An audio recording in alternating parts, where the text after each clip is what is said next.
Hey you guys, and welcome to Steele Wars. I am comedian Steele Saunders, and I do love Star Wars. And normally each week we talk to someone of interest about it. But this week on the podcast, I'm going to get to something I've been dying to do for a couple of years now. And that is, through so many podcast episodes, I've referenced this Return of the Jedi, Jedi Compendium, with 8 color posters and a monster Return of the Jedi quiz that it was one of the first pieces of Star Wars merchandise I ever remembered. And I hadn't seen one.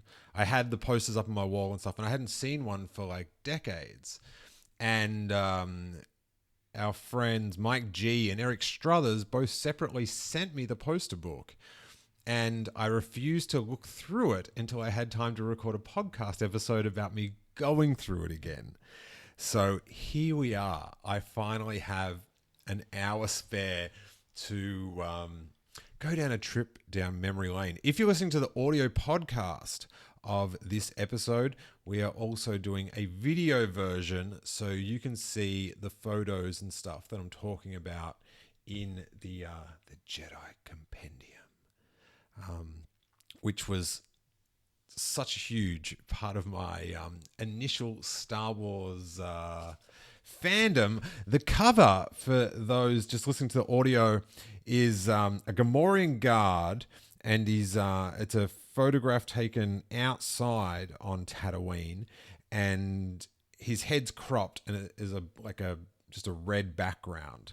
So it is a bizarrely close-up photo of the Gamorrean, because you can really see the saliva glistening off his little lips there. He's quite a disgusting beast. I remember being pretty stoked on that, like when the Gamorrean guards, because sort of when Return of the Jedi figures came out, that was when I was I've got memories of figures coming out. And I remember seeing the Gamorrean guard and just like thinking, what will they come up next? It's a green pig man beast. George Lucas, you've done it again. You're going to need a decade or so off. So I haven't looked through this at all. And thanks to Mike and Eric for sending this to me. I'm very excited. But there's also a quiz. There's a fact file and a quiz that definitely shaped my early Star Wars fan knowledge. And I do remember a few like very key pieces of Star Wars, like, you know, the basic things that people learn when they're getting into the behind the scenes of Star Wars, that I got from this book when I was a tiny little boy, and it retailed for $2.95. I'm not sure what region. This might be the British one, but it actually folds down to a little magazine size, A4. And then to get to the actual, so you can actually read it, it folds out into a tabloid. But my early memories of this is that because it had the posters, and then it had the facts, and then it had the trivia. And the posters, very smartly done by the publisher, a separate printed thing, so that the quiz and the facts aren't on the back of the posters, so I didn't have to choose between facts and having a sweet bedroom. But the posters you could pull them out, and they were double-sided, so you did have to decide which side you were going for. And I'm going to have to try to remember which side I did go for, and what side I'd go for now. See if they're the same. I bet you they're the same. But I do remember just thinking this. You know, it's got the quiz, it's got the facts, it's got the posters. This magazine has it all. This is the best thing ever. So it's no wonder I took to the internet the way I did. But okay, so the first posters, you've got from the cover, the Gamorrean guard poster, and he's on the skiff with the red sails in the background, which I never got when I first saw this poster book. I thought he was like just in a market. I didn't realize the sail barge was a flying thing. And that's like when I went to Galaxy's Edge, like walking through the marketplace bit reminded me of what I imagined where the Gamorrean guard was standing in this picture. That's what I love about movie years and like all the photos that come out from publicity shots that don't have the context of them, just that you have those months just to like imagine what's gonna happen. And I did think the Gamorrean Guard was going to play a larger role in Return of the Jedi due to the fact he was on this poster, because on the other side was this tender shot of Harrison Ford as Han Solo. Look how caring, and he just looks like he's got so much empathy in this picture. He's on... Oh, this is on Home One. This is when they're having the meeting before the Return of the Jedi end battle, when Mon Mothma led an army but isn't a military leader. But I definitely had the Harrison Ford, the Han Solo one. That very loving look from that poster was that definitely was looking over me as I went to sleep each night. Little did I know, you guys, that our paths would cross. Now, the other posters will whip through. All right, we've got Darth Vader, and is that Moff Jared, the we shall double our efforts guy. And they're waiting for the Emperor. You just get a hint of Emperor's Royal Guard in there. And on the other side is the AT-AT docking at Endor. And I've heard, the folklore I've heard is they just put this scene in because they had so many AT-ATs Kenner had made. Or the mold cost so much to make or something that... Or maybe they just wanted to sell more. But there was something about the folklore I heard was the AT-AT was put into Return of the Jedi to promote sales of the Kenner AT-AT, which, man, like, I know these days people like will say, oh, you know, like Porgs or whatever, is this done for toys? And I think they're really fun toys. And this was apparently, from what I know, actually done for toys, this shot. But like sometimes people say, oh, it's just for toys. And they say it's like really dastardly or underhanded. But Return of the Jedi was doing kids a favor. Like, of course, like every kid wanted an AT-AT. So the more you could push AT-ATs into the marketplace, flood the marketplace with AT-ATs and get them to as many children as possible. Good work. Good work, evil corporation. You're helping us all out. And because there were so many out there, that means that when we're older and we have the means where our families didn't to get an AT-AT, we can. So I definitely would have gone the Darth Vader side, even though I am a big AT-AT fan. But like, it's not even in a battle AT-AT. It's parked. It's just parked. I would have been so sick to, very hard with the trees and the effects, I guess. And also very hard. Oh, that makes a lot of sense. Oh, wow. I just had a breakthrough. So I was thinking that it'd be rad to have the AT-ATs in the battle of Endor, because AT-ATs are sick. And then I thought, well, if they did, then it would be very hard for the Ewoks to combat that in a realistic manner. And the way the Ewoks attack all the stuff, it's not very realistic, but it's Star Wars. But it would be stretching the belief system of even a hardened Ewok fan, such as myself, if the Ewoks took down an AT-AT, that you needed the Force wielding, lightsaber blazing Luke Skywalker to do that. Although you could just do it in a video game like that. Bang! Down! Anyway, but yeah, so I was thinking that's why they didn't have them in there. But then they could also show them on the planet, get the toy sales, but then not have him in the battle because they could say the trees would be too hard for him to get around. It's not the ideal terrain. That's why we've got the scout walkers out there, the ATSTs.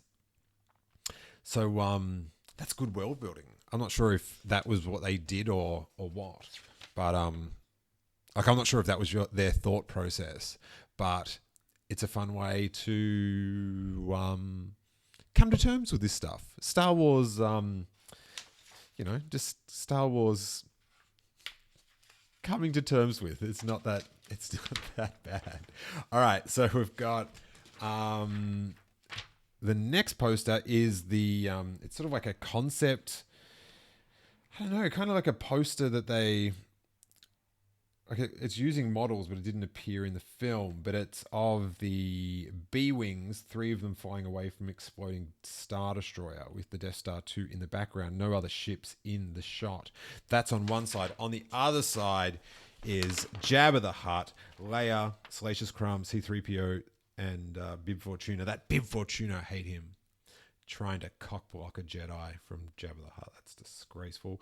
I definitely had that one on this side because love the Jabba scenes, and that was definitely on that side. And before anyone gets any bad ideas, I was very young, so let's not make any accusations about what was going on with that poster. On the final one, we had Logray and Chirper, which is pretty good. I like it always confused me that it's Medicine Man Logray and Chief Chirper, but Logray seems to do all the talking. Do you know what I mean? Like Chirper, they're not even using him as a puppet. Well, we know only the Wocklings were puppets. A fact we find out later on in this book, mind you. But so you got Chief Chirper and Wicket, and Chirper's teeth, man. He looks so tense. He's got like anxiety problems or something. But he just looks wild. Logray does look wiser. A lot more safer to hug. Chirper looks like he's just going to bite you. Maybe that's why he's the chief. Because he's got the bitey face. Oh, and on the other side, oh my God. The obvious side that we'll have this on is Luke Skywalker and Princess Leia about to swing off the sail barge. What a hero moment. Ring theory with Star Wars A New Hope. And it all comes around. It all comes around. Hey, speaking of ring theory, actually, I spoke to someone who spoke to someone who spoke to George Lucas. No, I spoke to someone who spoke to someone who spoke to George Lucas. 2 people away.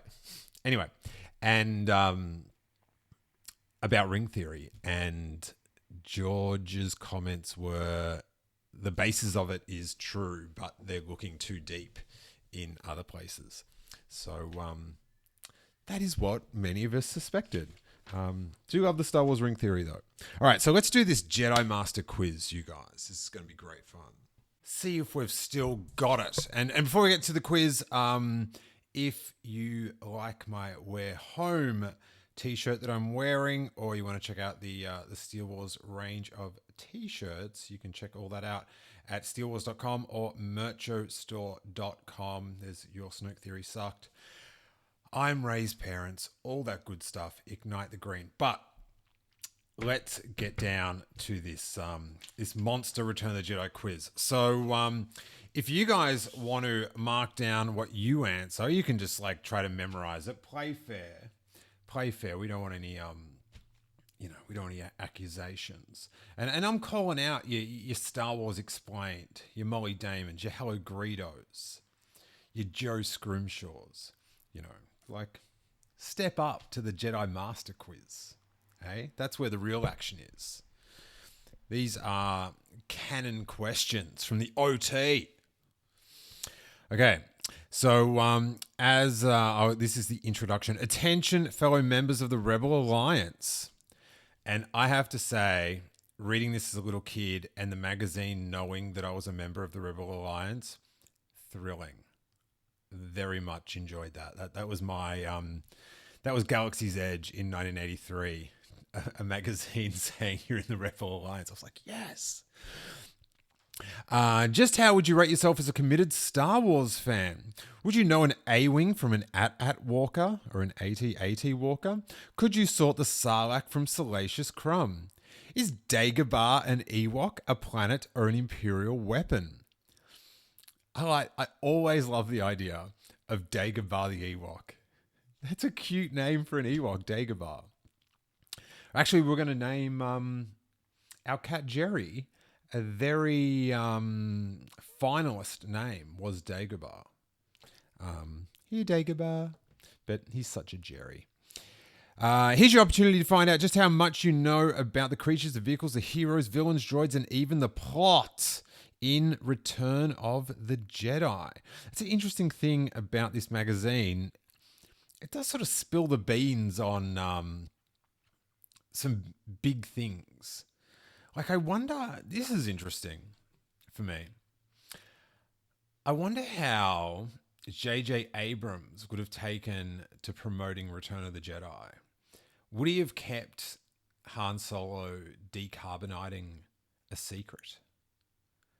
Would have Harrison Ford's involvement been, on the hush? Yeah.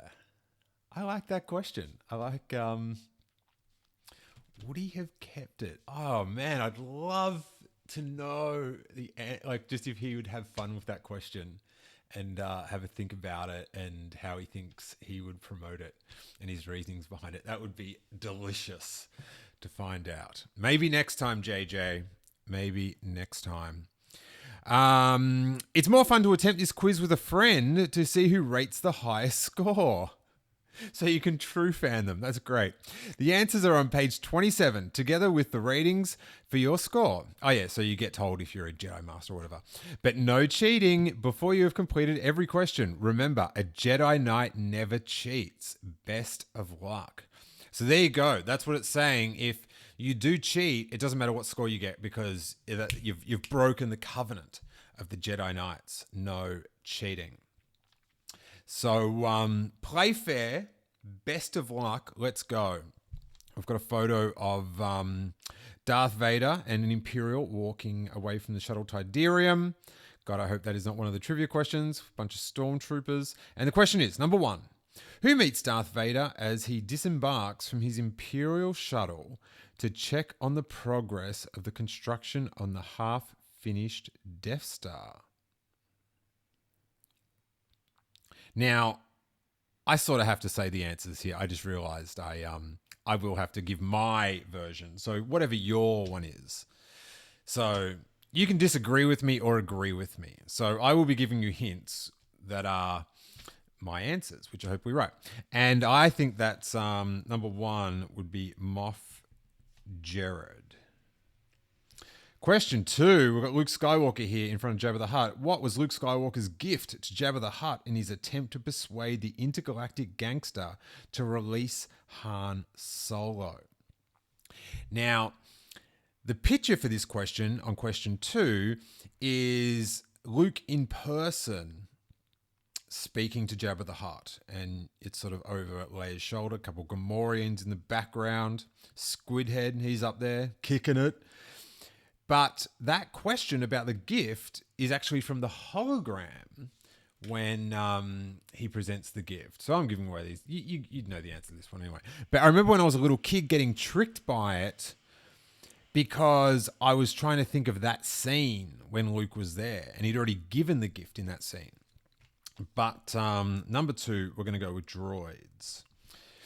Number 3, can you identify Bib Fortuna, Jabba's lieutenant, and Major Domo from these photographs? And we have got a photo of Bib Fortuna is number 1, so we'll go with that. I think everyone would have got that one. That guy, that's a harder trivia question. What is his name? He just looks like an old sausage with a cloak. Like his head looks like a sausage that's sort of been ripped off and then left out all day. Herm Odie or something like that? I can't even check the back of the book because that's not the question. And the third photo was a Gamorrean guard. Question 4. EV-99 is a human-like robot in charge of Jabba's cyborg operations in the dungeon of Jabba's palace. What duties does he assign to C-3PO? I always found it interesting. EV-99 is the guy that talks. You're a feisty one. And his figure came out with in the Power of the Force figures, the last 17. He is a highly sought after action figure, and at the back of his head he's got a little mechanism that makes his little gob go up and down, which is terrific.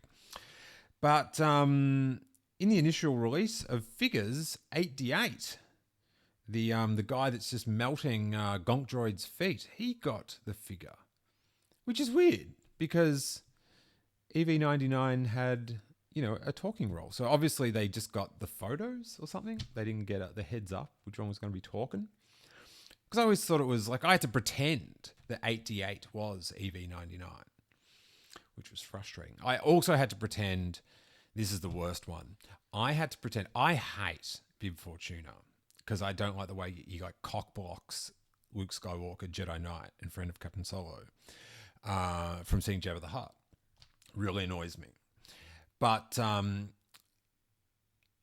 when I was playing Return of the Jedi, Bib Fortuna had to be Jabba the Hutt because I didn't have a Jabba the Hutt.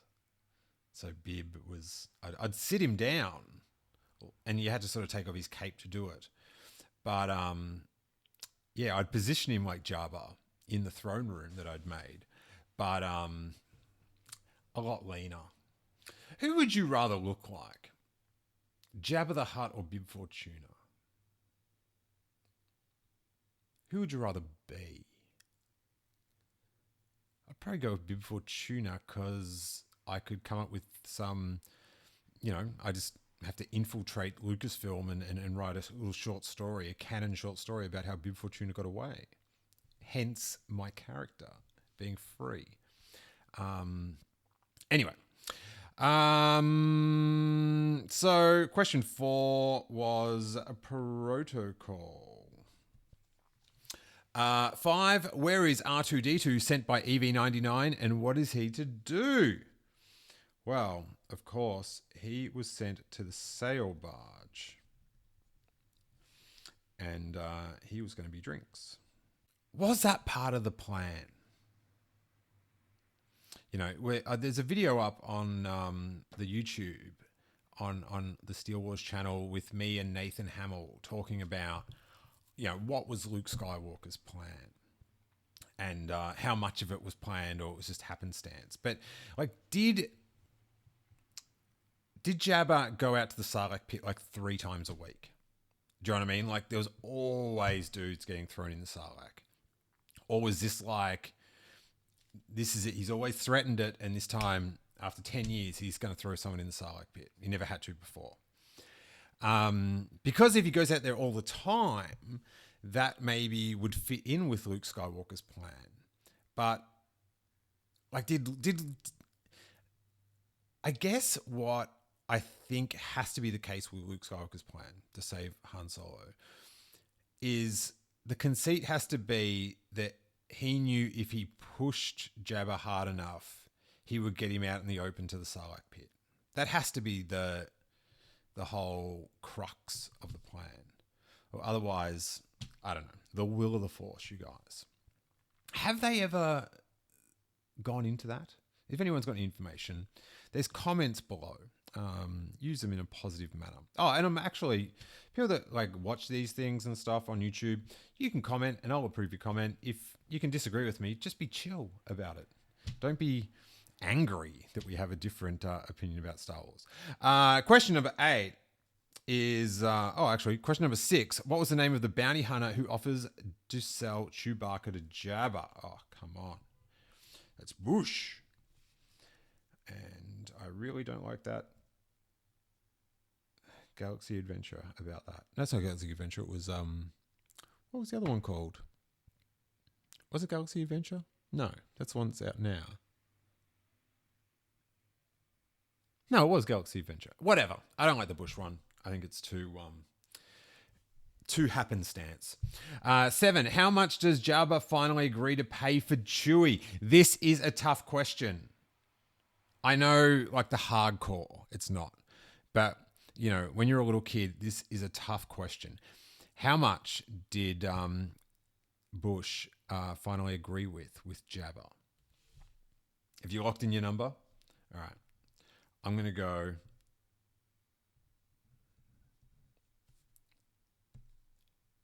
35,000. Question number 8. These creatures are Jabba's personal guards. What is their proper name? And that is, of course, the Green Pig Guard, Gamorrean. Question number 9. Picture of Han in carbonite. Oh my God. Okay, keep in mind that I just said there's a picture of Han in carbonite. The question is, in what material is Han Solo imprisoned and exhibited in Jabba's throne room? Yeah. That was all, like, knowing carbonite when you're a little kid, that was cool, man. Don't front on this quiz, all right? 10. After his release, the princess tells Han he is suffering from temporary hibernation sickness. What are the effects of this sickness on Han? Blindness. And whenever you played Star Wars when you're a little kid and someone got carbonated, because after that just opened the floodgates. It was like when the comics found out about, you know, so much carbonation in the schoolyard, in the playground, out the back, in the backyard. People were getting like frozen in carbonite on a weekly basis in my backyard.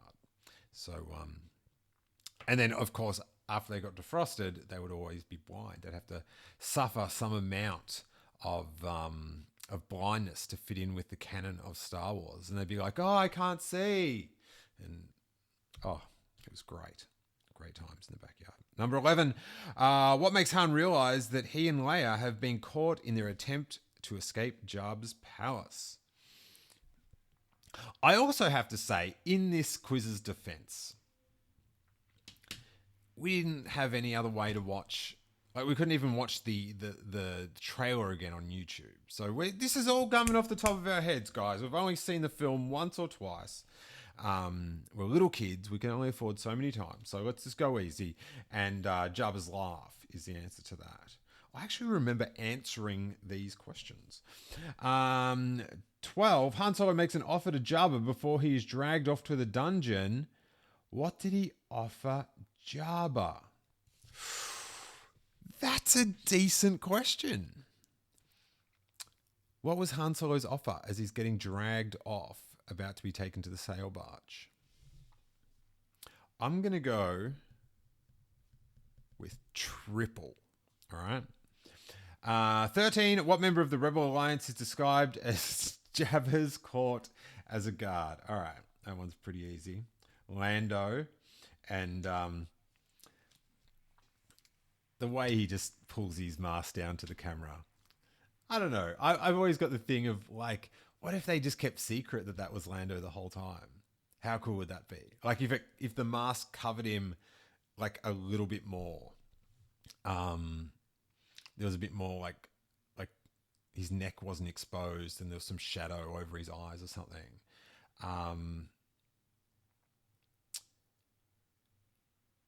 Yeah.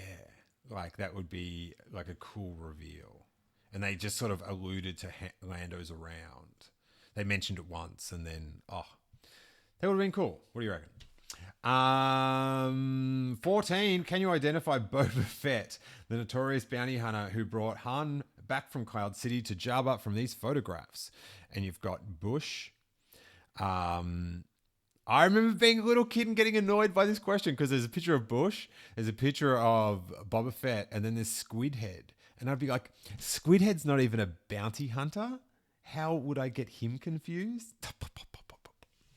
So, yeah, we can identify Boba Fett. It's photo 2. 15. Ula is a beautiful alien female dancer chained to Jabba in his throne room. What happens to her? Well, she gets rancored, but she also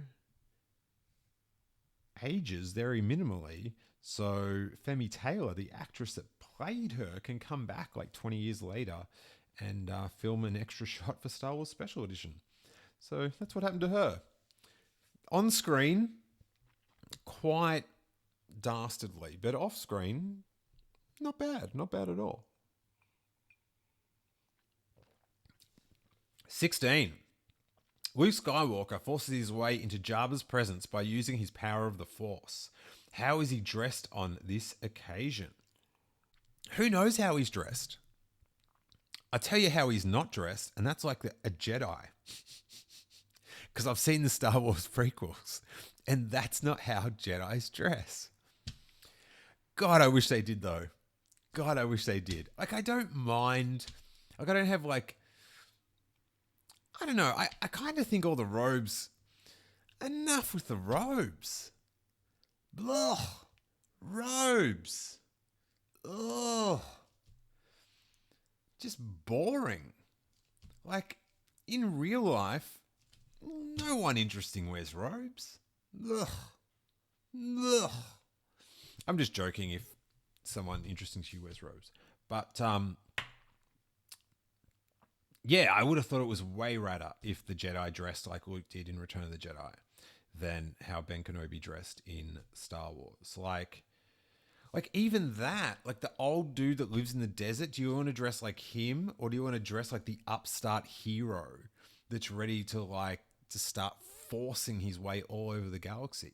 Like, who do you want to dress? Oh, the robes. Enough with the robes. Anyway, how is he dressed on this occasion? Not like a Jedi. That's how he's dressed. Not like a Jedi. Now I'm going to see if this quiz is right, because I know I am. Number 17, Jabba keeps a... Oh, this is a bit rough. Jabba keeps a hideous 16-foot tall fanged beast in a pit below his throne room. What is the name of this monster? Wow. Well, I just think we should be politer to the Rancor. And what about the Rancor Keeper? You know, like he's upset about the death and you're calling him hideous. Answer me this one, though. After the Rancor Keeper got upset, was he too upset? It could have gone the other way. Oh, no, he did get away, didn't he? Because it's in Chuck Wendig's book. Oh, great. Yes, I was going to say, was he too upset to get on the sail barge and hence saving his life? But I think he went on the sail barge because he wanted to see Luke Skywalker die. But he somehow escaped the blast, I think. Anyway, let us know in the comments. 18, on what planet is Jabba's palace situated? Jakku. Okay. 19. No one's buying that, are they? 19. Which other important character in the Star Wars saga grew up on the same planet? Oh my God. That is a great one. I was trying to think apart from Luke Skywalker, but the answer is Luke Skywalker. 20. Jabba decrees that Han, Luke, and Chewie be thrown into the Great Pit of Carkoon. What creature has its nesting place in the Great Pit of Carkoon?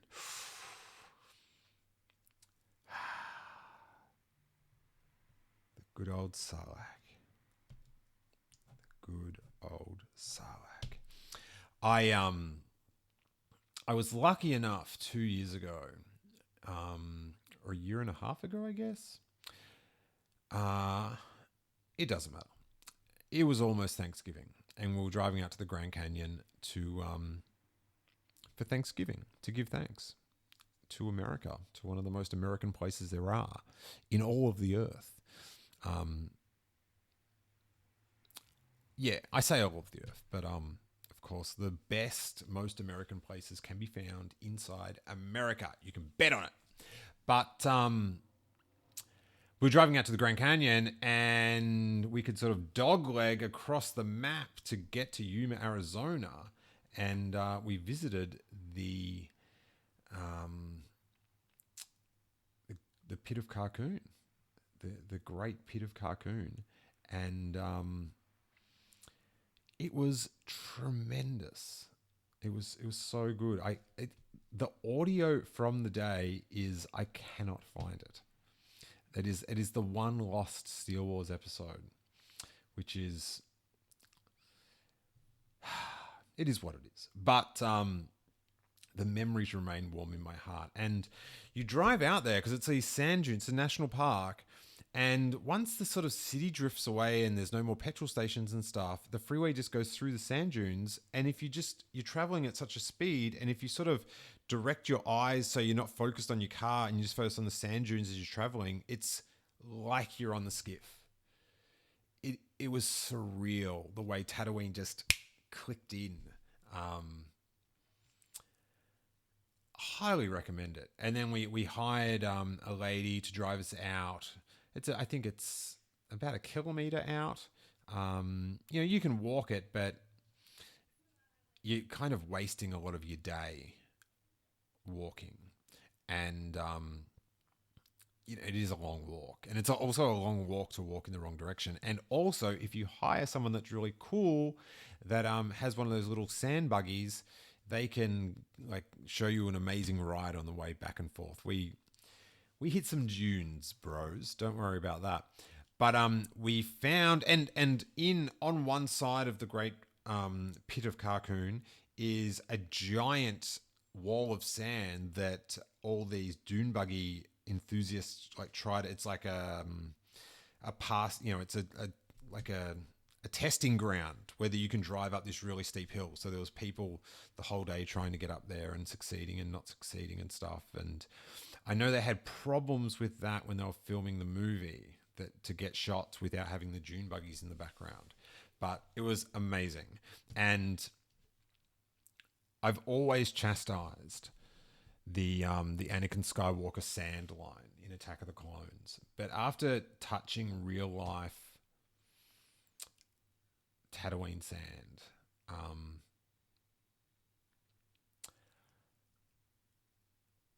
it sucks. I would tell Natalie Portman about it as well. It was in my sunglasses for like 2 months afterwards. It was like in like bits of it would still be falling out of my sneakers. Oh, it does get everywhere. It's coarse and rough. I'd tell Natalie Portman, take it all back. Anakin, you were right. And that was Sarlacc. 21, Cy Snoodles and the Rebo Band are musical performers in Jabba's Palace. Cy is the female lead singer. Max Rebo is the keyboard player. Pretty decent question. I know it's lightweight, but a good question nonetheless. One that maybe Jackie wouldn't know. What is the name of the wind instrumentalist? So he's sort of that tan-skinned blobby dude in the big brown shorts. What a ridiculous character. I wonder how we'd react to him today if he came out. Like, what is he? We are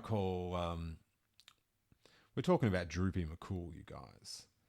And just the folds on his knees, like where the suit's not working as well. Like if you just take them for real, like it's a real creature with those folds on his knees, that is gross.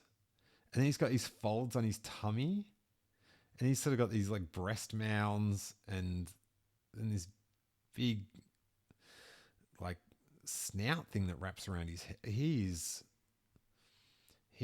quite a and you call him the Rancor hideous?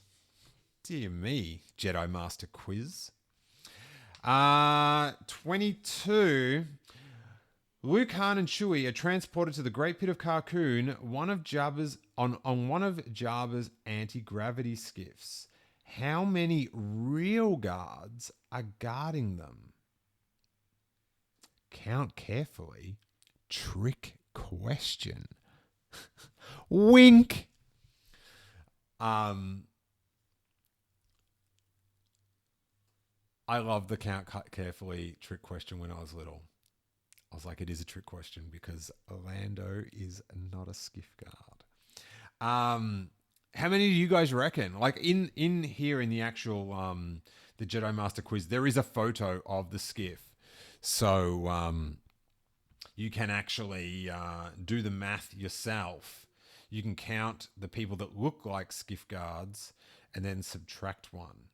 However, and oh my God, this brings back memories. There is 2 guards in this photo that are standing, like one of them's blocking the other one. So I did get this question wrong when I was a little kid because I counted, removed, like took one off for Lando, and I was one short because I counted one guy for 2. So how many do you guys think were on the skiff? All right, here we go. There is the guy at the back driving. Then there's Lando. Now, he's not a skiff guard, really, guys. We won't count him. It's a trick question after all. Then, I don't know. Is that Barada? I can't remember all these guys' names anymore. There is a Nikito guard with a tan top on. Then behind him is a human with like a black sheet around, like a scarf around his mouth and like a helmet. He did not get made into a figure until maybe like the late 90s in a 3-pack from memory. Then there's another guy who might be Potstidskin. I don't know. And then there's Weequay.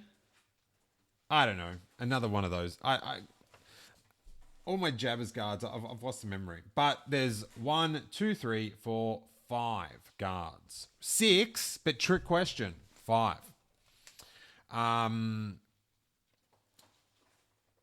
So yeah, I got it right because I'm allowed to look at the picture. I was like, did I just cheat? And I'm like, no, this is a quiz for kids. And so that's fine. 5. 23. What part did R2 play in saving Luke, Han, and Chewie from being forced into the Great Pit of Carkoon? Oh boy. You know what part he played.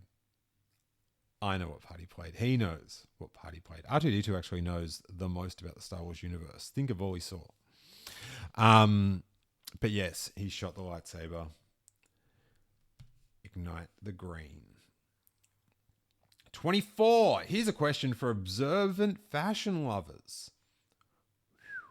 Can you recall Princess Leia's hairstyle while she was forced to act the part of Jabba's chained dancing girl? Interesting here. She's not referred to as slave.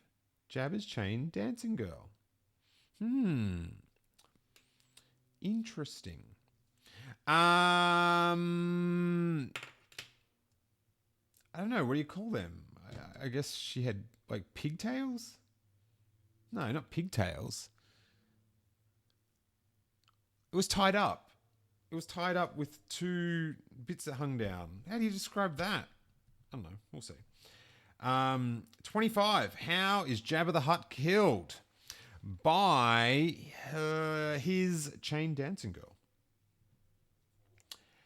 26. Picture of Lando here hanging in front of the Sarlacc pit. What does Han Solo use to haul Lando Calrissian out of the Great Pit of Carkoon? Like a staff. Yeah.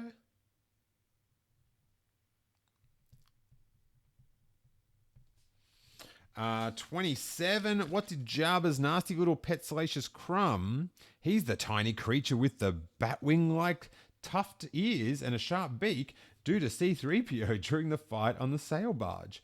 I don't know why they describe him when there's a photo above him. Like, it's not as though if you're visually impaired, like If you can read that, you can see that, surely. Although it is on a seam, so maybe if they've planned ahead, if this quiz got ripped apart, people that have got the lower half of the quiz still can answer as many questions as possible, while also having no idea who Salacious Crumb is. So they're not gatekeeping; they're leaving it wide open. He poked his eyes out. How weird is it that they made? They got down through so many C-3POs that they made one with his eyes poking out, with Salacious Crumb hanging on. It's a lot of C-3POs. Which always makes me wish they in Hasbro just update everything. Dun, dun, dun, dun, dun. I wish Kenner had updated the Darth Vader and the Tatooine Luke and just to get the telescoping lightsabers, get them into the little grippy lightsabers. I'd like that. Maybe I should custom. Yeah, I'm ever going to make a custom figure. Right. 28. What is the fate of Boba Fett during the Battle of the Skiff? His fate is to be Inspector Gadget, essentially, with no penny. Sarlacc, bro. Or does he crawl out? 29. This is one of Jabba's guards on the deck of the sail barge firing a cannon at the skiff. What is the name of this type of creature? Oh! I'm going to say it's a Nikito. Ooh, that's tough. For me, anyway. What colour sails did Jabba's sail barge have? Red. It's on the cover of this very magazine. 31. How are R3PO and R2 rescued from the sand dunes when our heroes escape in the skiff? Again, if you haven't seen the film 2,000 times, it might be hard to remember, but the magnets. Don't forget the droids. 32. Two spacecraft are secreted in the desert, awaiting our heroes' escape from Jabba's clutches. What are these spacecraft? There's actually 3. I've beaten the trivia. I've beaten it. There's 3. There's Luke's X-Wing. We see that in Return of the Jedi when they take off.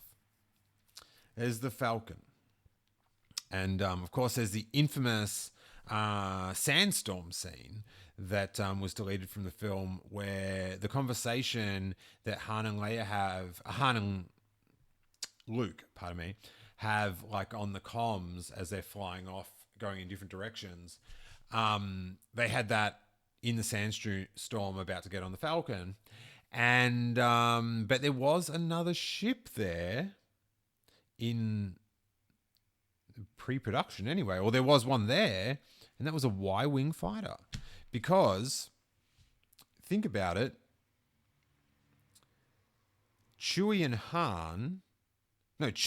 Lando, they get to Tatooine on the Falcon.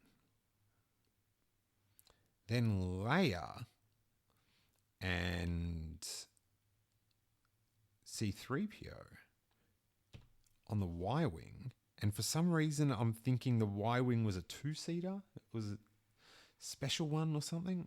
I'm not making this up. And then Luke and R2 come on the X-wing. So it does fit in. So I reckon they're going to say 2. Oh yeah, it does say 2. You got to name them. But I think I'm right, you guys. I think I've out-Jedi'd the Jedi Master quiz. I've actually'd them. So where's my t-shirt? 33. When they reach the hidden spacecraft, the party breaks up. What are their destinations? All right. Where are they off to? Well, Luke's off to Dagobah. And they're off to the Rebel Alliance and Home 1, the fleet. 34. Which one of the party had to keep a promise to an old friend, and what was the promise? I have to say, well, I hadn't seen Empire Strikes Back yet, so there's that. I knew the story of it, but through like the picture books and stuff. But I actually remember, and I cherish these memories that you have when you first see the films, especially when you're a little kid. Like kid memories, they're the best ones. And when he says a promise to keep with an old friend, I had no idea what it was. I was like, who's this going to be? I thought it was going to be a new character. Yeah, what an idiot. But I did know that Padme was Amidala in Phantom Menace. Some people didn't. I was actually shocked to learn people didn't know. 34. Okay, so Luke, he had to finish his training. 5. Because I didn't hear the promise. Because at the end he makes a promise, and I don't think that was focused on that much in the picture book. 35. In the Death Star's docking bay, how does Darth Vader greet the Emperor? Well, there's a photo of him kneeling, so I'm going to go with kneeling. 36. What does Darth Vader report to the Emperor?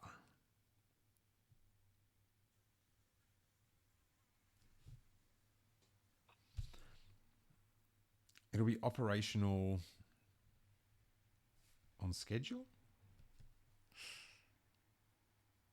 I'm going to go with that. Operational on schedule. 37. Who are the red-robed and red-masked figures seen in the Death Star docking bay and the Emperor's throne room? The Royal Guards, bro. How cool was it when there was like Chancellor Valorum had the blue ones in the Phantom Menace? Like just seeing that and just like, oh, it's all connected. 38. When walking, what does the Emperor carry in his right hand? Quite an attitude, let me tell you. And a walking stick. In conversation with the Dark Lord, what does the Emperor tell Vader concerning Luke Skywalker in the Death Star docking bay? That he will seek him. 40. I hated this question when I was little. I hated the terminology and what it meant.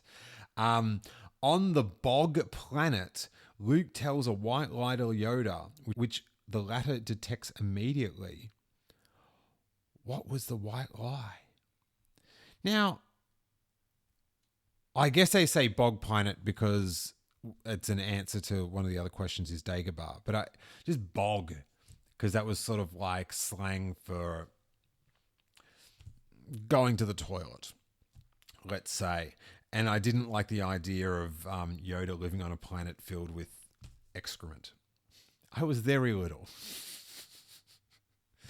And of course the white lie, which I don't know what my answer was, but I didn't get it right. How weird is that I remember that I did not get this question? Failure. Oh my God.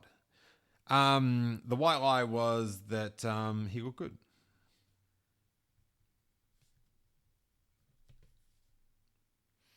Or he didn't look bad. 41. How old was Yoda? I don't think I knew this, but because of this book, I will never forget it. And it's 900 years, Yoda.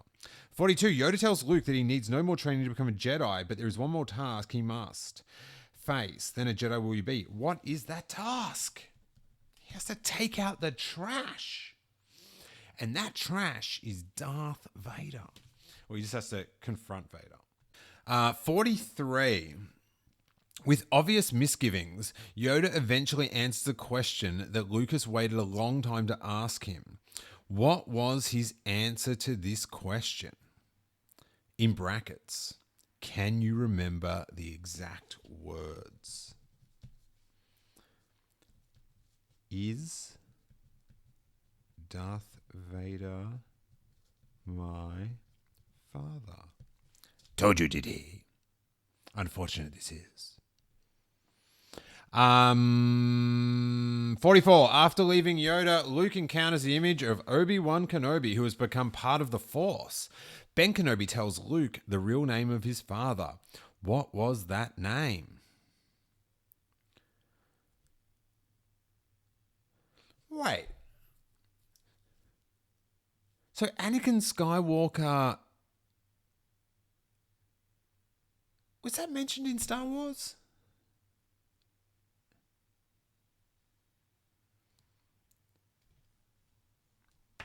Did Ben talk about Anakin?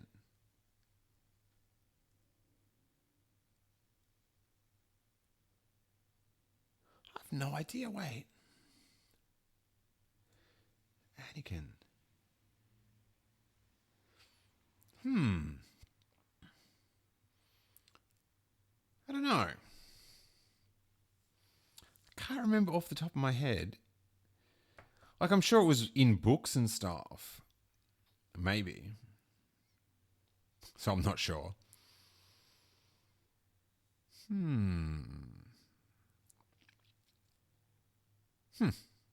No, it must have been. Like, George Lucas must have been talking about it, surely.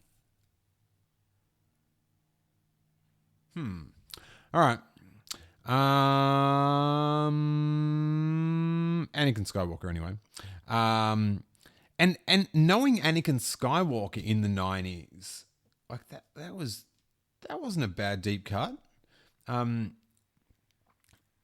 Like, I know a pro skateboarder, Chris Sen, a pro skateboarder in the late 80s, early 90s. Actually, no, he was a pro skateboarder in the 2000s as well. Anyway, that does not matter. But anyway, he was a massive Star Wars fan, and he named his son Anakin. And at that time, like, no one would even know it's a Star Wars name, like the general public, because it just wasn't blown out with Jake Lloyd and those Phantom Menaces. 44. Anakin Skywalker. 45. Ben blames himself in front of Luke for having made a mistake which had terrible consequences for the galaxy. What mistake is he referring to? Training Anakin as good as Yoda, I think, was something to do with it. Thinking he could train him as well as Yoda. 46. This Star Cruiser is the headquarters of the Rebel Alliance's attack against the Death Star. What is its name? Well, I've been calling it Home 1 all episodes, so I hope it is Home 1. 47. In the Rebel briefing room, situated a deck below, part of the bridge of the Star Cruiser, the Rebels plan their attack on the new Death Star. They are addressed by Mon Mothma. Who is she?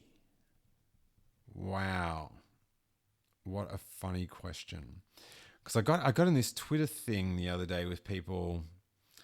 I don't know, I posted up a Macquarie painting, a concept painting of Mon Mothma on Home 1, giving the briefing. And I sort of said, a military leader in a flowing dress. What was, Macquarie's lost his mind or something.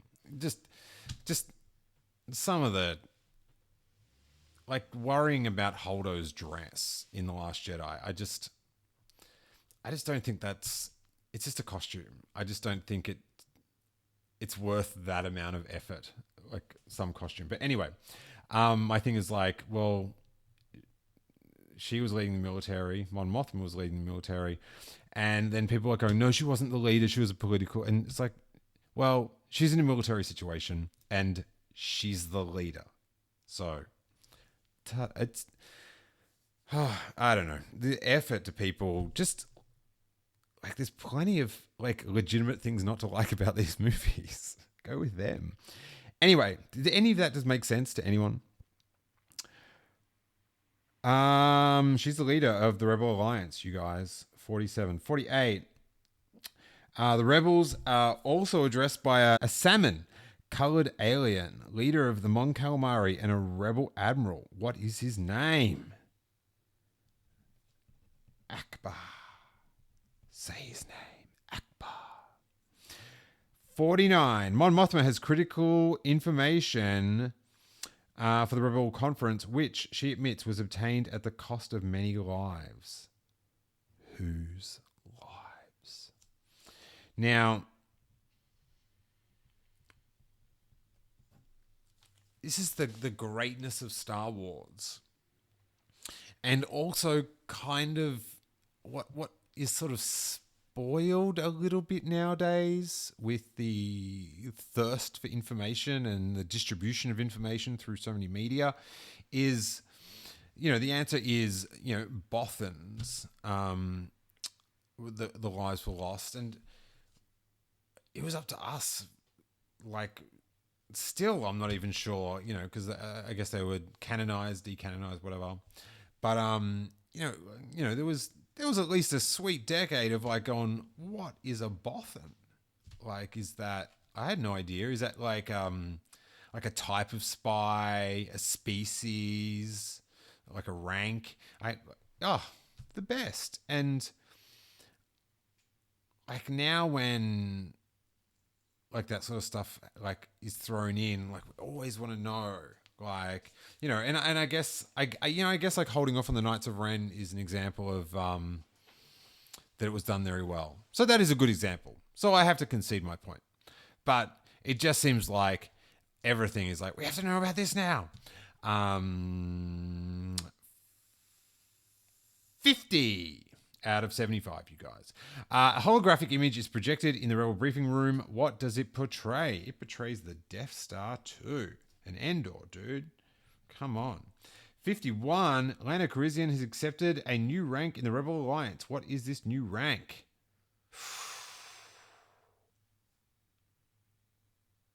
What new rank? I'm going to go with General.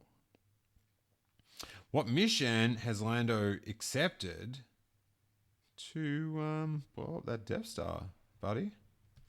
53. Han Solo has also perhaps reluctantly accepted a formal title in the Rebel Alliance. What is his new rank? Oof.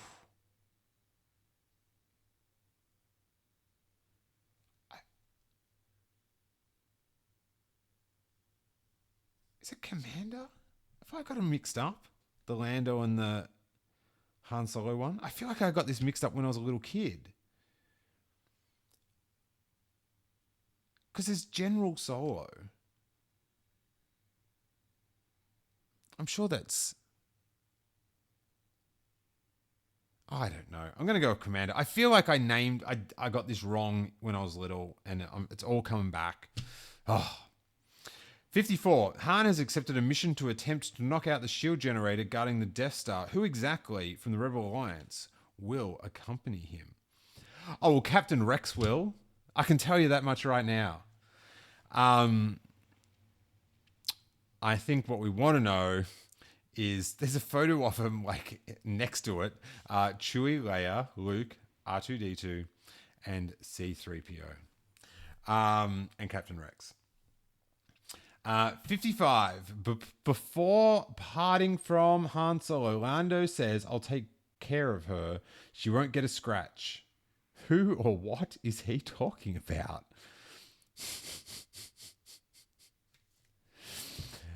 I hope it's the Millennium Falcon. There is a cool picture here that will be on the YouTube, and it's of Han and Lando having the conversation, but it's sort of like the other angle, or it's before the matte painting, but there's so many like rebels going back and forth. It's really cool. I like sort of the those 80s, like we just have to put something on them rebel costumes, like just a jumpsuit with like an ice cream bucket on your head and a chin strap. You're now in space. Yay. So that's a cool photo. 56. What is the destination of Han Solo's rebel strike team? And that is the forest moon of Endor. 57. Han and Chewie pilot the craft containing the rebel strike team. Yes. Yes. All right. Sorry. Han and Chewie pilot the craft containing the rebel strike team. What is the name and type of this craft? It's the shuttle Tidarium, Imperial shuttle.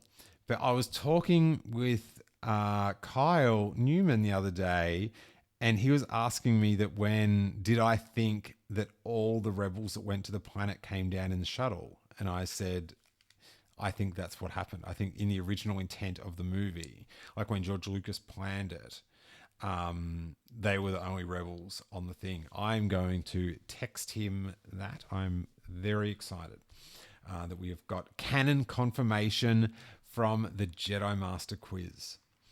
Thrilled. This is the will of the Force, you guys. 58. In the forests of Endor, the Rebel strike team encounters Imperial biker scouts on speeder bikes. How fast do you think these bikes can travel?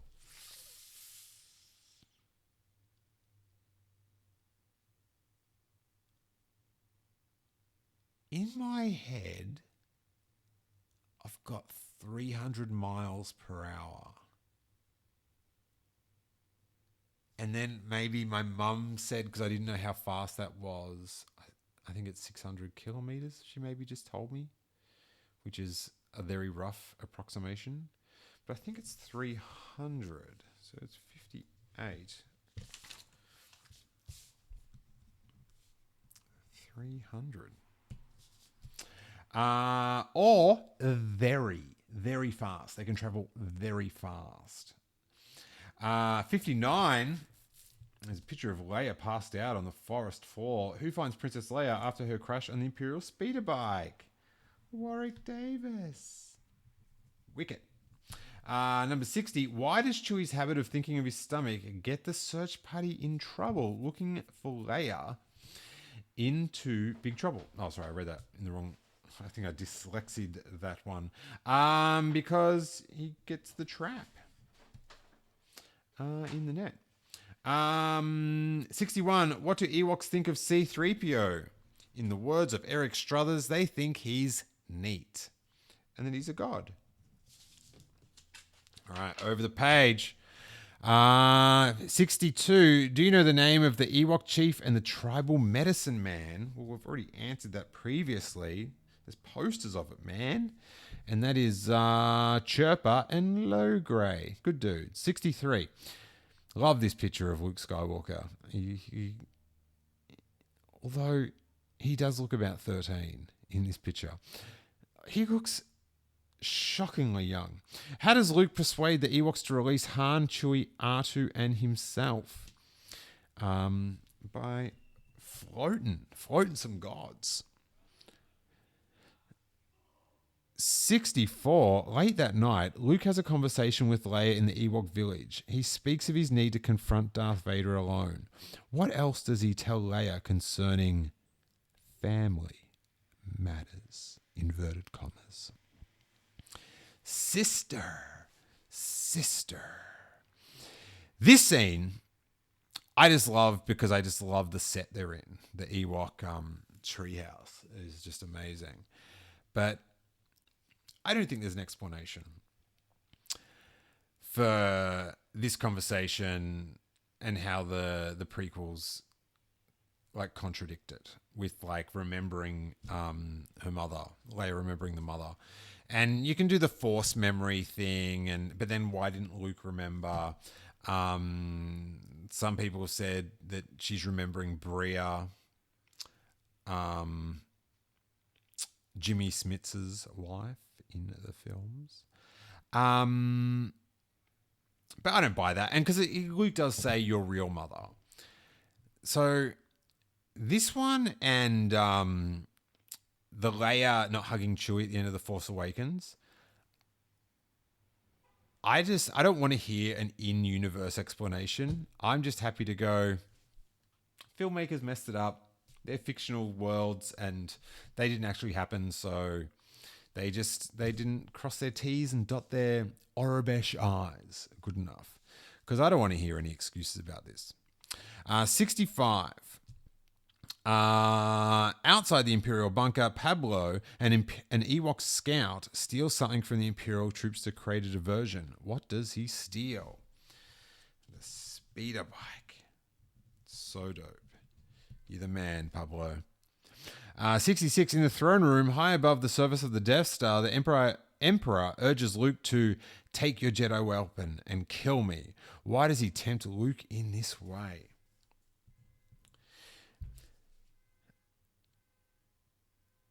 This is a good question.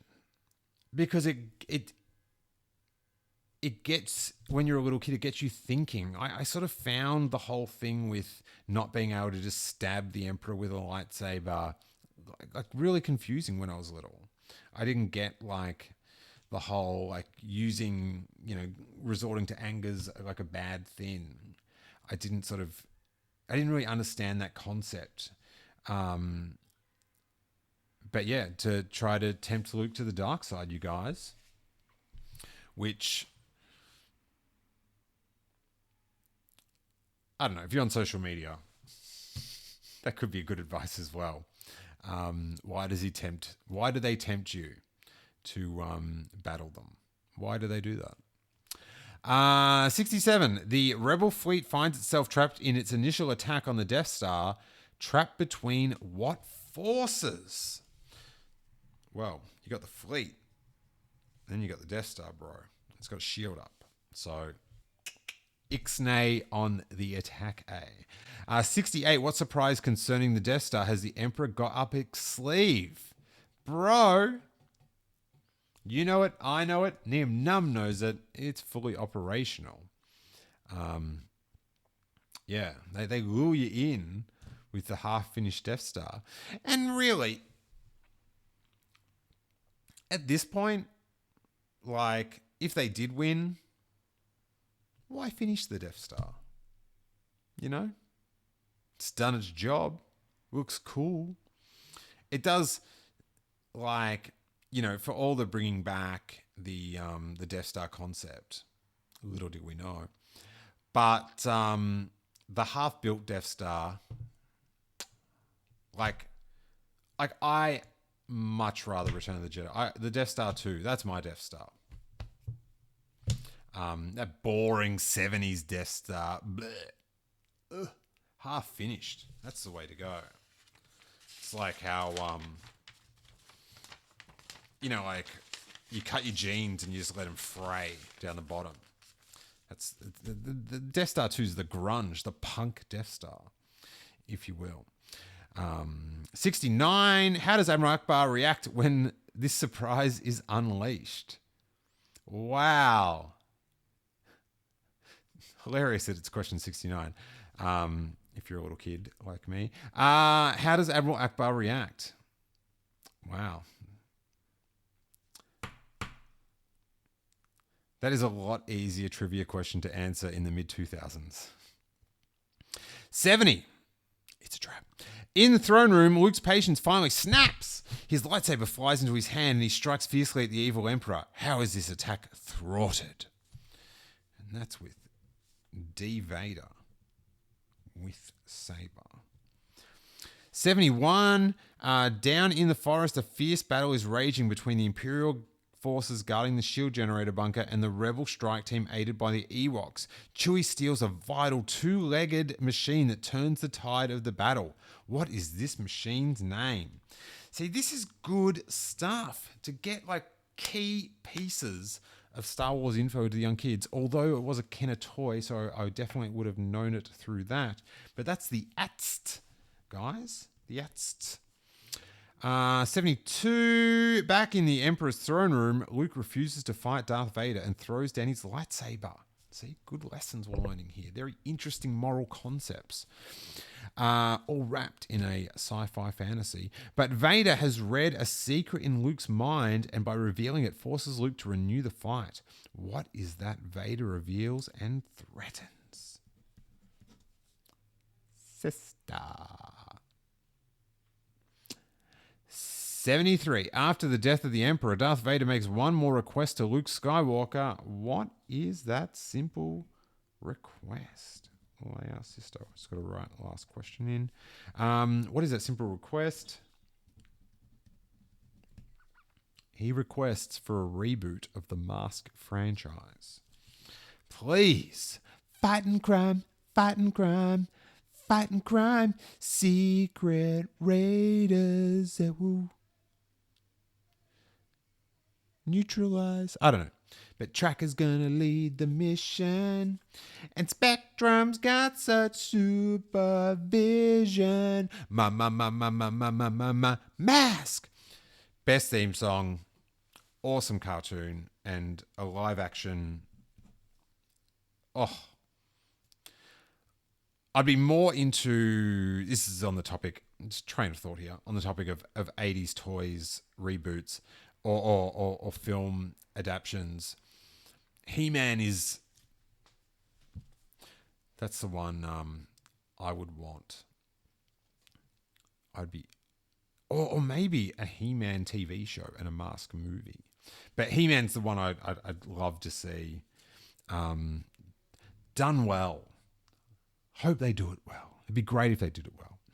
74. This is Lando's co-pilot in the attack on the Death Star. What is his name? Now, of course it's Nien Nunb. And I knew that because he was the preview figure for Return of the Jedi. Hence why almost every kid's collection had a Nien Nunb, in Australia anyway. But yeah, I would have never thought, for one, that photo of him, it's not a man with a head on, it's actually a puppet. And Mike Quinn is crouched underneath the console of the Falcon. But also that I would talk to Mike. I would be on the phone with Nien Nunb one day. It's dumb fun, but isn't that why we listen to podcasts like this? Really cool. And the final question is, during the victory celebrations in the Ewok village after the destruction of the Death Star, Luke is joined by the images of 3 persons who are now part of the Force. Who are they? Anakin, Yoda, Obi-Wan. And that is the end of the quiz. Open staples carefully and remove posters, which someone had already done. All right, so we've tested our knowledge. Now let's add to it with the Jedi fact file, which, just looking at this page, oh, wow, I just stared at this page for so long when I was a little kid. Number 1. Although Jabba the Hutt was filmed primarily in London on the soundstage at Elstree, there was an insert done at ILM in California. Well, there you go. 2. An insert shot of... No, wait. This is a continuation of the first fact. This is... No. That's just... Okay, so number 2 is an insert shot of Jabba the Hutt's hand as it reaches into the water bowl for a slimy, tasty morsel. Key sculptor Dave Carlson and makeup and creature design supervisor Phil Tippett work out the timing of the scene. That's only one fact, you guys. You just told it well. 3, Jabba the Hutt was operated by 3 men, 1 lying in the tail section, 2 standing inside the main body, and 1 to operate the arms and the other to work the head. I always thought it was 5 people. Maybe there's like remote control eye people or something, and they add to it. Anyway, I'm not going to doubt the fact file on that one. 4, dwarves were chosen to play the Ewoks instead of midgets because the dwarves had less physical symmetry and looked less like people in suits. And there is just a delightful picture of Wicket with his little cape and his little tummy. What an adorable character. Love. Oh, this photo just fascinated me when I was a little kid.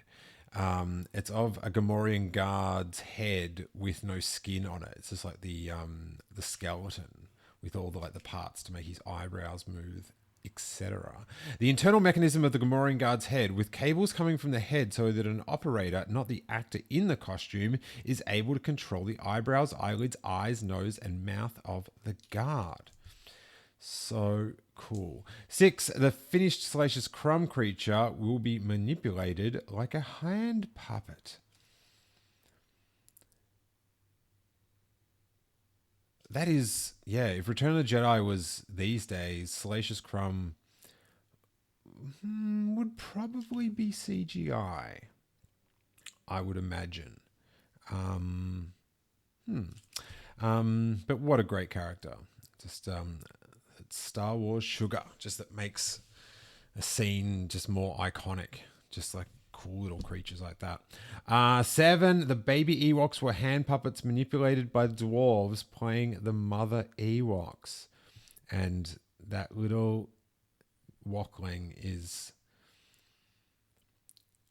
Look at his little... It has to be one of the cutest things ever. Seriously. Look at his big eyes and his little nose and his lippies and his little fingies. He's just hopefully looking out on Endor, hoping for a better future for him and his tribe. And it's a better future he's going to get. Although that episode 9 trailer, I'm worried. I'm worried for this little baby Ewok. It's all grown up now. Number 8, a Mon Calamari creature is made of foam rubber and mechanisms. It's made of foam rubber and mechanisms. It sits here in its helmet before being painted, and there's sort of like a tan rubber-colored Mon Cal. While watching Cy Snoodle's creature on a video monitor, Phil Tippett manipulates the creature from underneath the platform. Now, I kind of, when it came out, the special edition, I sort of didn't mind Cy Snoodles. Like, I much rather the other song. I was never much of a Yazm fan. I like the guys on the drums. I thought that was cool. But the original way Cy Snoodles moved, the puppet, it was so bad that it was great. And that's why I always think that George Lucas never got, is that we didn't know what the imperfections in the film were. Like, he had all these things in his head where, that Tatooine didn't have enough spaceships. But when we were watching it, we didn't know it didn't have enough spaceships. We just thought that's how many spaceships were in Tatooine. It was like a pretty deadbeat town. But to him, because... he just didn't know, we didn't know what he wanted. We enjoyed what he gave us. And there's this saying in stand-up, or a bit of advice, where it's like, they don't know what you forgot. So you don't go and say, oh, I forgot to do this joke, and or I forgot this bit. They don't know. And if you bring it up, it just breaks the illusion. But, for things where, George Lucas obviously wasn't happy with the way Cy Snoodles moved in Return of the Jedi, the original theatrical release, we thought it was sick. We accepted. That's how Cy Snoodles move, man. Really, pretty average puppets, but we loved it. The skiff and barge at Yuma took 5 months to construct, and there's this awesome photo of the back of the sail barge that they didn't fill in because they weren't filming that side, and just with all the pickup trucks and all the staff and stuff. And I always love the Return of the Jedi, the desert photos for the fashions, the early 80s fashions, pretty sick. A lot of high cut shorts, a lot of leg going on out there with the fellas, and why not, huh? Give us a hint. Yeah, as I said before, I got to go out there, and the crazy thing about it is they just chucked most of that stuff into the hot, they just buried it. And when we went there, we actually found bits of wood and bits of foam from the Sarlacc. Legitimate bits of foam that were in the Sarlacc, still findable 3 decades later or whatever. And I think in the 90s when people started first going there, they were coming out with big chunks, but I was getting little sort of about that size. And they just threw it all in, but it was to find to have that tangible thing that's where Luke did the front flip, ignite the green. It was really cool. Good, silly fun. Fact number 11, on Yuma, the Yuma set, they used over 14 pounds of nails. Sorry, they used over 14,000 pounds of nails. And they left about 12,000 pounds of nails in the desert because I found so many. And each one was cherished. I've got a big bag of bits of the Sarlacc pit set around here somewhere. Number 12, exploding the miniature barge. The sand used for the set was actually brought from Yuma, Arizona to match the color of the live action set. That's hilarious because I have got the Lego sail barge and skiff little sets. It's pretty much the only Lego I have because it's my favorite scene. Jackie got it for me, and I have them set up in a fish tank in a little diorama, and there's sand at the bottom. And much like the boffins at ILM, I filled up a few containers of sand at Yuma and poured it in my little diorama. So I always think that's really cool that it had real Tatooine sand in my Lego thing. And the guys at ILM agree. And the cool thing about this photo, if you're watching on YouTube, is it's a photo like further back of the miniature getting exploded, and you can see the special effects guys with their masks on and goggles. So it's a photo you're not familiar with, but because you've watched the film so many times, the explosion happening in the photo, you are very familiar with that shape. Like it's not like a different take. There was only one take. So yeah, I'm such a Star Wars nerd, and probably you are too, that you recognize that explosion, the shape of it. 13. One full-size 80 ST Walker was built for location shooting at Crescent City. Unfortunately, the picture is of a concept picture, which I think is Macquarie. I know he didn't do much with the Ewoks. He wasn't much of an Ewok fan, but there is one Ewok here with a very shocked face doing a dive for safety. And I do like in this concept picture, I've just noticed there is like 5 hang gliding Ewoks. Like there's like a fleet. It's not just like I always thought in Return of the Jedi, it was just one strafing hang glider just doing his thing. But in this concept picture, and I guess, they couldn't, it would be too hard back then. Especially when you've got like the TIE fighter battle and that to look after. But yeah, they had them sort of flying in little formations. That is sick. Love that. So yeah, one size 180 ST Walker was built. 14. The alien language spoke by the characters in Jabba's palace is called Huttese. George and sound wizard Ben Burt spent a lot of time on the alien languages. What's a lot of time? How do you define that? Jedi Fact File, is that what we're reading? The Jedi Fact File, sorry. And then that's another Macquarie concept picture of Luke confronting Jabba in the palace. And it's not Leia as the dancing girl on the dais, which is interesting. But Boba Fett's there, Bib Fortuna's there, Klaatu's there, Max Rebo's there. But the thing I like about both these concept pictures is they're so more open. On Endor, that concept picture, like the path that the ATST is walking down, it's like the trees are much further apart, but that's a concept picture, and trees are where they are.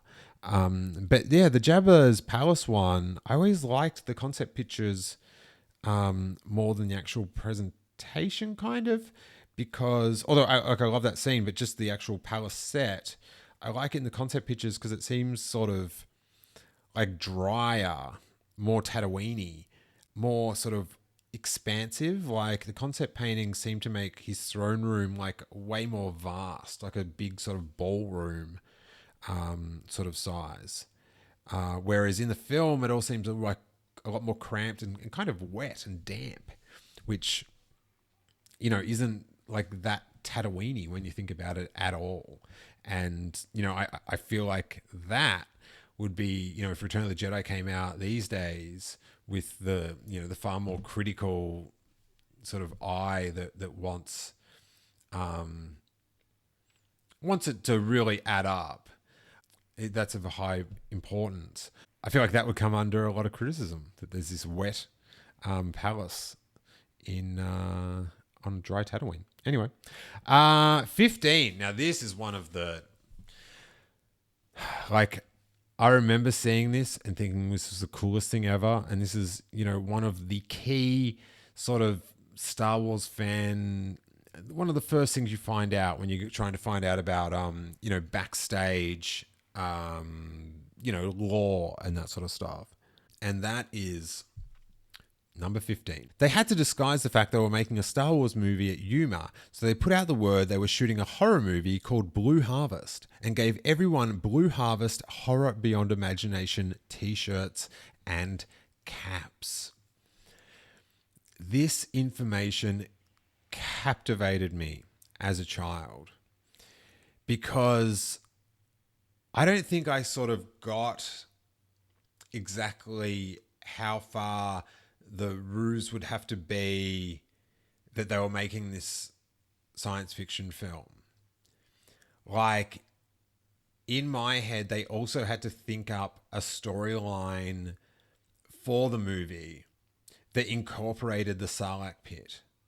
So, do you know what I mean? Like, the Blue Harvest was the Sarlacc in the film Blue Harvest.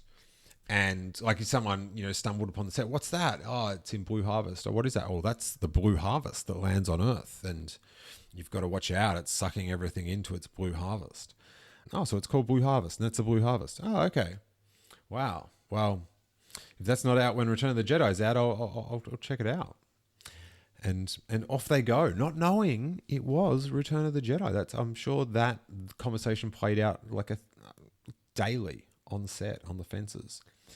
Yeah, I thought they'd have to come up with a storyline to go with it to explain to people. So I always wondered how much of a role the Sarlacc played in the film Blue Harvest. Because you have to consider, it's just like a horror film that you've never heard of before, not like the second sequel to like one of the most popular films of all time. So it would have a much smaller budget. Thus, to spend that amount of the budget on the Sarlacc pit set, like it would have to play a major role in the film. Like a lot. So I just hope the story they made, I just hope it all fits in. And I always wondered what was the movie about? Who was in it? What characters were in it? And this was pre-internet, guys. We had a lot of free time to think. 16, the interior barge sets at Elstree, London was so hot, the creature actors inside the suits were in danger of fainting most of the time. Well, isn't that a fun fact? Jedi fact file. Jedi fact file. They're bragging. It's like our film was so dangerous. People were risking their health and safety. Also, squid head character figures would move in Toys R Us that year. That's nothing to brag about, guys. That shouldn't be a fun fact for a little kid to be reading in 1983. This should be a secret that you're trying to bury. You should be like paying people off not to talk about this. Not letting me know about it. It's just not a good look, guys.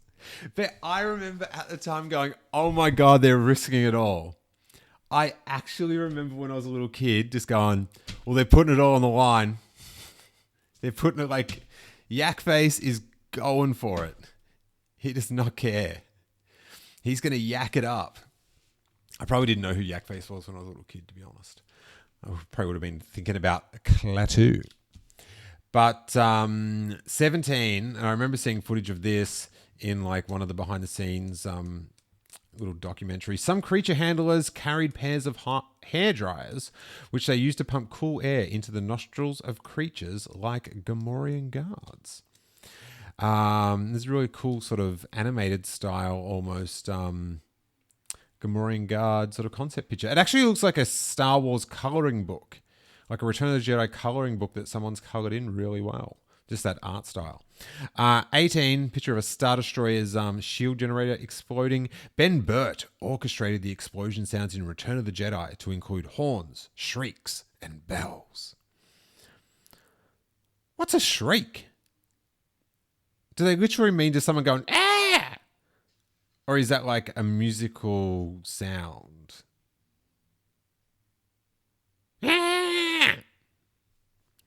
Don't know. Let us know in the comments, please.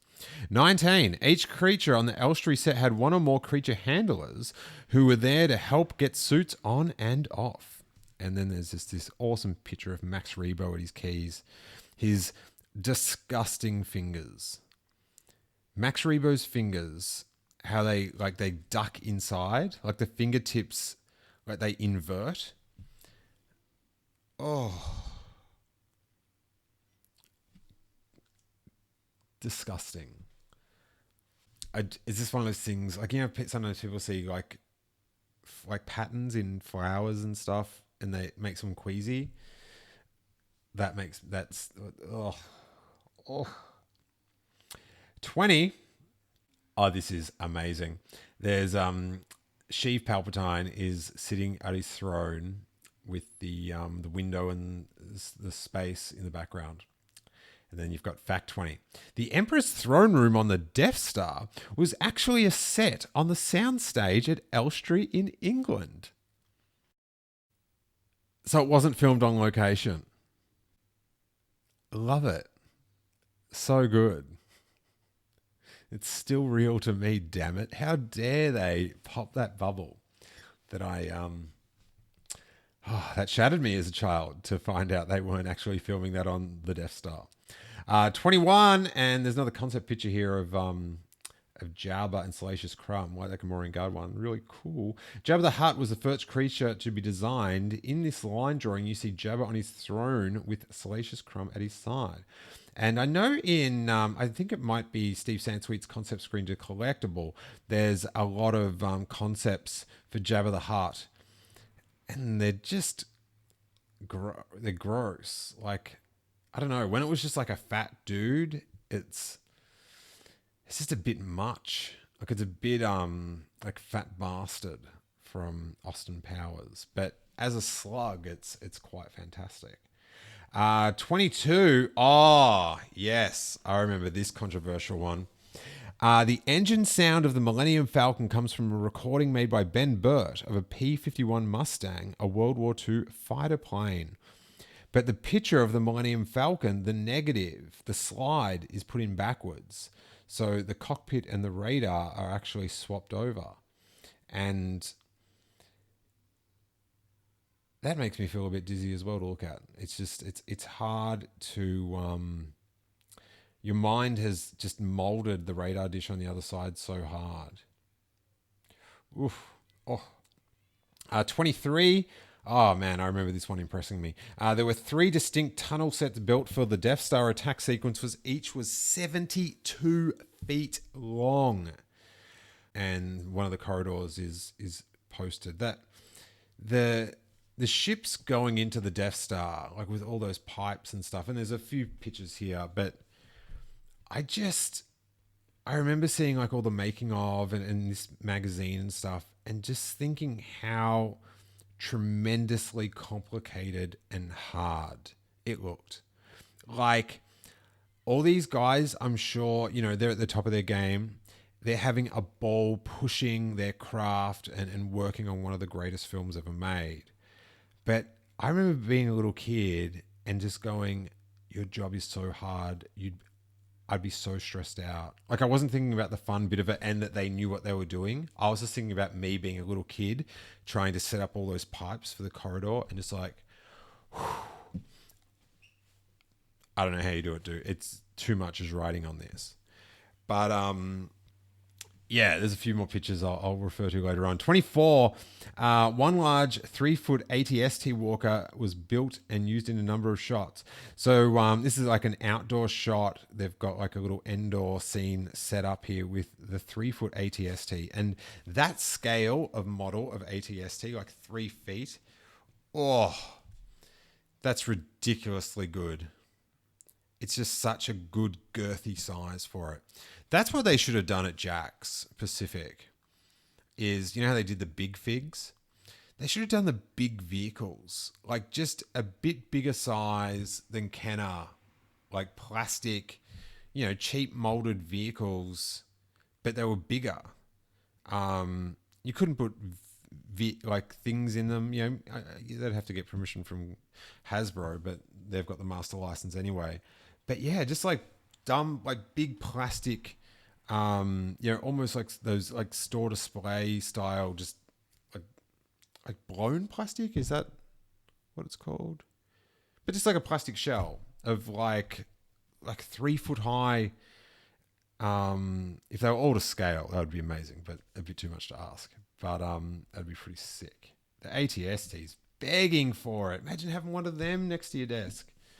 25. If they used halogen light bulbs, instead of neon lights inside the big ship models, they would get so hot you could cook a turkey in one. Oh my God. I actually remember telling my mum this fact because it was about cooking. Going into the kitchen and saying that, and I couldn't have said, yeah, I couldn't have described the lights, but I just would have said they could have cooked. If they didn't have special lights, they could have cooked a turkey in one of the ships. And I would have imagined, like Home One that seemed like the biggest ship to cook a turkey in. Like the medical frigate, you could only cook like a quail. You know, it's so weirdly shaped. But you'd get a turkey in that Home One and you would be set. Get the halogen lights blazing. Yeah, but I always imagined a turkey inside Admiral Akbar's ship. That's so good. And I never ever this is telling. I never imagined the turkey in any of the Imperial ships because the Death Star would be probably a good pressure cooker sort of thing to cook a turkey, super starter shot. But I would not want an evil turkey. I would not want, evil bird. Oh, dirty bird, no good. 25. God, these silly memories that you've got locked away. 26, sorry. Originally, George Lucas wanted the Rancor monster to be done with a man in a monster suit, but the features of the creature had to be so compromised to allow a person to move in the suit that the plan was abandoned. And there's this sick photo of what looks to be the manned Rancor suit, because you can see hardening carbonite in the background of the workshop. It would be awesome if there was a human in this photo so you could get a perspective of exactly how big it was. The guy must be on stilts inside it. I'm sure I've seen footage of this Rancor moving. I think it looks in a photo way better than it did. I think the moving was where it let it down from my memory of seeing it. But man, the Rancor in this photo, it looks like the Hasbro 1997 Rancor, which was a pretty good Rancor. The original Rancor was pretty good as well. Like it's sort of an easy toy to get right. But, over the years, I feel like that's a toy that didn't need that much improving on. I know they've done better paint jobs and stuff, but the original Rancor was pretty good. It did its job. Props to you, original Rancor. You know what I'm saying? 27. Now, this is one of the ones I marveled at and stressed out about for the guys working at ILM. The interior Death Star sets were built with miles of sprinkler pipe. Miles! 2-foot cardboard construction tube and lit with hundreds of 2-foot long fluorescent tubes. Hundreds. Setting up hundreds of tubes. Miles of sprinkler. That sounds like you've done something really bad. And that's your punishment is to weeding the garden. Weeding the garden used to be so arduous when I was little. It seemed like a prison camp. I remember I weeded the garden once to get an Action Man, like a G.I. Joe. They're called Action Man in Australia. And it seemed like I weeded the garden all summer to get that Action Man. Were my parents putting the weeds back in overnight? It took so long. Was I so bad at weeding the garden? How could it take more than a day? What was going on? I did get the Action Man though. 28, model supervisor Steve Gawley inside the reactor chamber doing some final airbrushing. The scale of the chamber is supposed to be so huge that the Millennium Falcon would be smaller than the top of the airbrush. Oh, I love this. This bearded dude is sitting inside the reactor chamber, and like where Wedge and the Falcon go in, and they both blow up different parts of it. And this guy is like painting it, and he can just like sit with his legs crossed, and his head almost hits the top of it. He's so big, and as the caption points out, if the Falcon is just the size of the airbrush in his hand, I don't know. I just think that's really sick that it's there and it exists, and then later on they put a little Falcon in there flying around, saving the day. 29, to get the right effect, when the AT-ST Walker's heads were crushed by Ewok log weapons, the model makers had Walker heads cast in nickel, just 1/15,000th of an inch thick. Because while it's a scale model, you've got to make the materials crush in a scale way to the material that would be getting used, because obviously the metal on an ATST in real life would be far thicker than what you'd make for a model. And I love this picture. They've got the ATST drivers. There's little action figures sitting in there already, so when it squashes in the logs, you can see a bit of action figure going on. So cool. 30, members of the visual effects crew prepare for the Walker head crush shot. Logs mounted on steel pipes will, on cue, swing down from either side and crush the Walker head. Now, at the start of this fact file thing, I did come down on the fact that they did 2 fact file facts on the one shot of Jabba the Hutt. They're doing the same with the Ewok attack on the ATST, and I'm going to let it slide because I'm a hypocrite. And this is probably the 4th one on the same topic, but 31, the Walker after it has been toppled by the falling logs. This shot was filmed at high camera speed to give the Walker the illusion of having mass. Now, when you watch it, and I hope they never CGI this, but when you watch the Walker wiggle in that sort of weird Jason and the Argonauts sort of animation, or like Ed 209 or whatever from RoboCop, it's got that sort of jolty speed about it. Like, it's quite obvious it's fake, but it's now how I see them move when they're getting tripped over. That's just how they react. So it's like, it's part of it. Like, whether George, as I was talking about before, like whether George Lucas meant that or not, he wished it gone a different way. That's how it is for us. And that's what we're in love with. All that, sometimes those little imperfections is what we really like.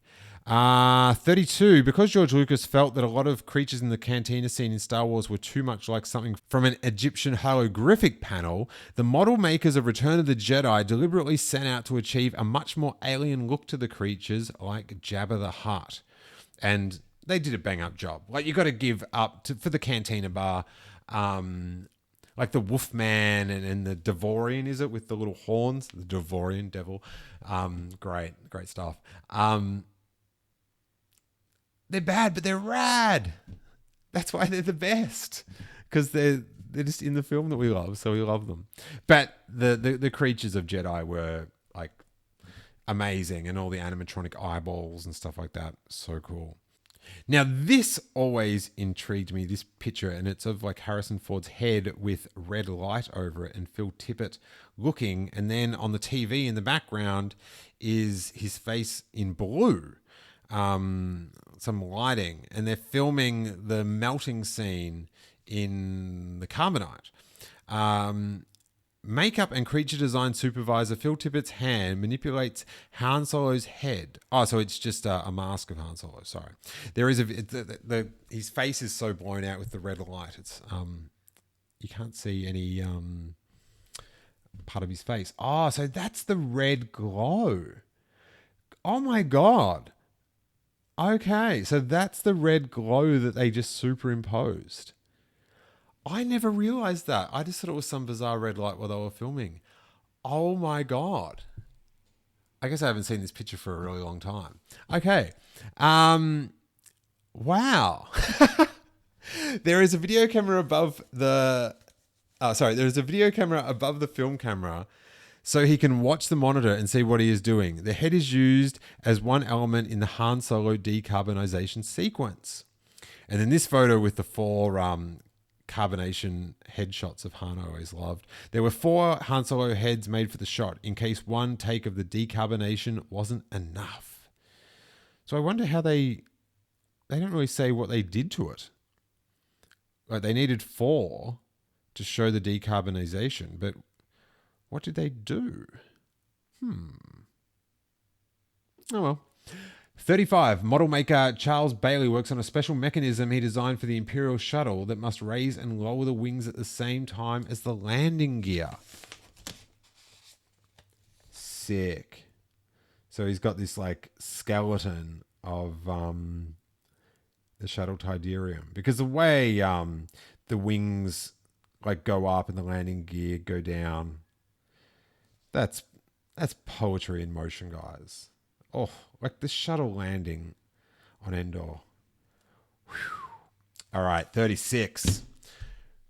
Luke Skywalker. This is a spoiler. This is a major spoiler. Oh my God. 36. Luke Skywalker hid his new lightsaber inside R2-D2's head before he sent the droid to Jabba the Hutt. Why do you need to put that in the magazine?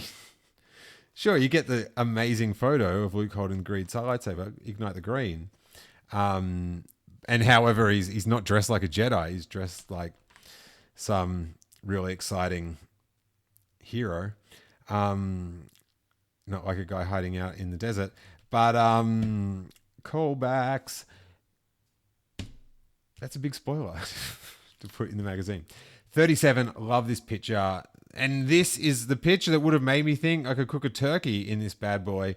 As you've got effects cameraman Scott Farah and his assistant cameraman Bob Hill, and they've got the Rebel Cruiser at ILM, and it's like twice as high as they are tall. It's standing, somehow it's hanging from tip to tail, and that thing is massive. And you could get several turkeys in this bad boy. Get some halogen lamps in there, and Bob's your uncle, and he's coming around to have turkey on Thanksgiving. That's what I'm talking about. The model for the headquarters frigate was 8 feet long, so it's almost twice as high. I exaggerated. At the upper limit for ILM models. Oh, they couldn't go. Oh, okay, pushing the limits. So good. Man, the fighter scenes in Jedi, just remarkable. I know you can see some matte squares on the original version, but that shot of, like, you know, that one shot where it's just like everything's going on. Like there's just, oh man, magic. 38.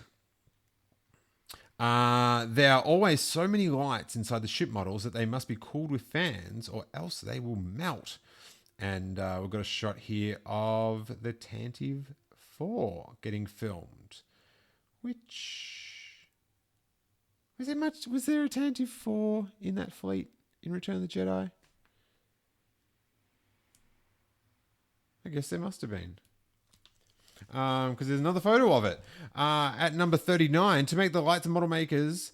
I loved this fact when I was little. To make the lights, the model makers must drill hundreds of tiny holes using a number 80 drill bit, which is no more than twice the thickness of a human hair. I remember being so impressed by this when I was little. Then, when the neon lights are switched on inside, the lights give a realistic effect.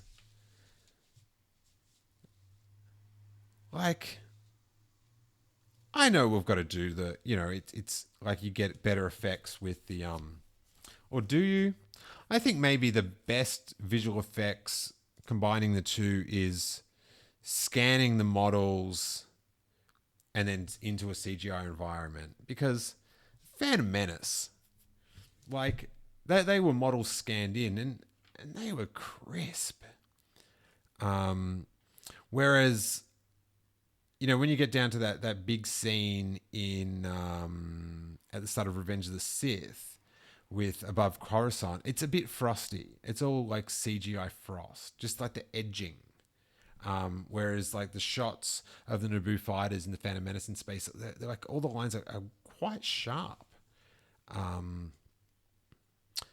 Yeah, so I think that's the best way is the model, scan, CGI. 40. Fully 8 months before there was even a script, George Lucas told producer Howard I always have this Kazanjian. I how do I forget how to say this guy's name? That you would need to set up a creature building shop. Oh, God, that's not even a good fact for me to be embarrassed by not being able to say Kazanjian. I can't remember how it's. I can't remember anyone saying it ever. I know I've heard it. Anyway, fact number 41: the Rancor monster was shot using a variation on Japanese puppet technique.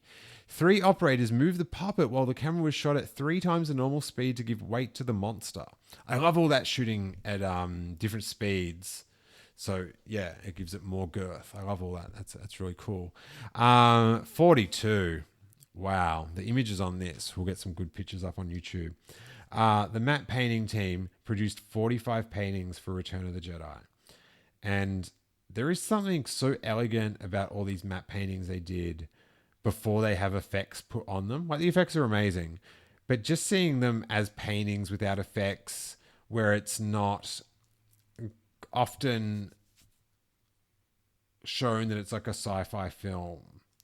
Like there's a shot here of the forest moon of Endor, just a beautiful picture of like the clouds and the greenery. And then there's another shot of Jabba's palace, just from afar with some mountains and stuff. And they're just as works of art, just amazing.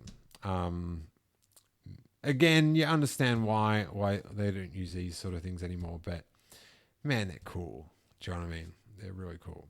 And I guess out of all the improvements, the changes, the digital things, like probably the matte paintings, are one of the ones I guess I struggle less with. Do you know what I mean? Whereas, like movie posters these days, I wish they'd go back to like painting them instead of having like sort of the sort of Photoshoppy look. Get Struzen. Where's your Hugh Fleming? Where's that dude at, huh? But yeah, those matte paintings are amazing. This one is sick. Oh my God. It is a matte painting. They're painting a glass door. They used to do them on shower doors, and the door's mounted sideways, like the shape of a cinema screen, and it's glass. And the guy has painted, matte painting supervisor Michael Pangrazzo has painted the Rebel docking bay, and he's painted like the Falcon, the shuttle, the roof all lit up, the background, but then not space, that's just black. And then everything in front of the Falcon and the shuttle where they're going to film like Han and Lando talking, that's just not painted in. That's glass. You can see through the other side of the workshop. This is so sick. Like they're opening that Lucas Museum in LA, and this has to be one of the main things I want to see, because I saw this when I was like in 83 in this book, and it just captivated me. And to see it in real life, oh, please let it be at this museum, because I think I could have a moment just quietly seeing that in real life. I would love to see the detail. Really cool. 44. The matte painting team on Return of the Jedi consisted of 5 people, 3 painters, and 2 cameramen. And there's the shot here of the Death Star where the shuttle came in, and there was that big parade in space. I kind of feel like there's not enough shots of that to show the grandeur of how many ships came out to celebrate the Emperor landing at the Death Star too. Because when I was a little kid, I have no memory of noticing that there was that big parade. So it'd be that would be a special edition change I would make to Return of the Jedi. I would have made it so there was a longer shot showing, like Star Destroyers, the giant Star Destroyers in a formation, belittled into formation by the might of the Emperor's visit. That would be sick. 45. Most of the matte paintings for Return of the Jedi were done on sheets of glass that measured 2.5 feet by 6 feet. So there you go. I was talking about the shower doors. And the photo here is of... It's not actually of a matte painting. It's a photo that's been blacked out for a matte painting to go behind it, because it's the desert floor, the lake bed floor that C-3PO and R2-D2 walk to Jabba's palace at the start of Return of the Jedi. And I know it to be that because I've walked there as well. And you can make up the mountains, and someone photoshopped in the Jabba's palace for me and Jackie walking down there. We did it with some action figures and stuff as well. So, that's in Death Valley in California, which... Yeah, it's I'm sort of shocked the amount of people that live in LA that haven't gone out there. Like, there's Star Wars locations like just a few hours over there, and you're not going. Like, even not going to the Yuma one. Just I know we all express our fandom in different ways. I don't have any costumes or anything, so yes, I'm coming back to Earth. But still, they're just there. Jabba's... Whatever, you do it your way. But just a couple hours that way, there's Return of the Jedi. All right, that's all I'm saying. Star Wars is out there as well. 46. At ILM, they use many different types of cameras, including 2 types of programmable movement cameras, the Dijkstra Flex and the Vista Cruiser. And just a little note. It's interesting that the Dijkstra Flex gets a mention in this book because... John Dykstra, who came up with the Dijkstra Flex camera under George Lucas for ILM, when Battlestar Galactica started, he went to do effects on that, and George Lucas did not take kindly to that, and they never worked together again. So, nothing, but there was no like, we will never mention his name again. Maybe later on he had the time to, I don't know. But it's just, I don't know, factual that it's in there. Because, sometimes when people leave the crew of any film these days, they're not mentioned in the materials that often. And Star Wars is no different. 47, effects cameraman Scott Farrar programs a shot of the B-Wing model with the Dijkstra Flex camera. The model is mounted on a pylon, enabling it to pitch, roll, rotate, and track back and forth. So I believe the Dijkstra Flex camera is the camera that tracks the computer movements of each shot. So it can film the exact same thing again with something else there. So it makes that all composites correctly together. I think that's what the Dijkstra Flex camera is. But we'll never know because... this is it. 48. The model maker, Paul Hudson, works on the wing mechanism of the 4-foot X-Wing fighter that was made just for Return of the Jedi. In the foreground is the original smaller X-Wing fighter. This photo tripped me out when I was little. It is a giant X-Wing, 4 foot high, and it doesn't have any of the shell. So it's like skeleton. It's just like a bit of sort of tubing with some casing around it is the main sort of nozzle. And it always sort of made me feel weird that I was seeing the X-Wing naked. Not in that sort of way. It was just weird to see. And I just found it weird. I think because it was so obviously not an X-Wing. Like there was not parts in, like it sort of, I think on a child level that I didn't quite get, it upset me that it was spoiling it kind of because it was like my favorite ship. But again, how I was saying with those 3-foot ATST that Jack should have made, 4-foot X-Wing, same scale. Come on, it could be like $50. Like they did those big Darth Vaders for like that. I don't know. What do I know? So I always love that picture. 49, the camera crews found it much more difficult to get good perspective shots of the Rebel cruisers because of their rounded shape.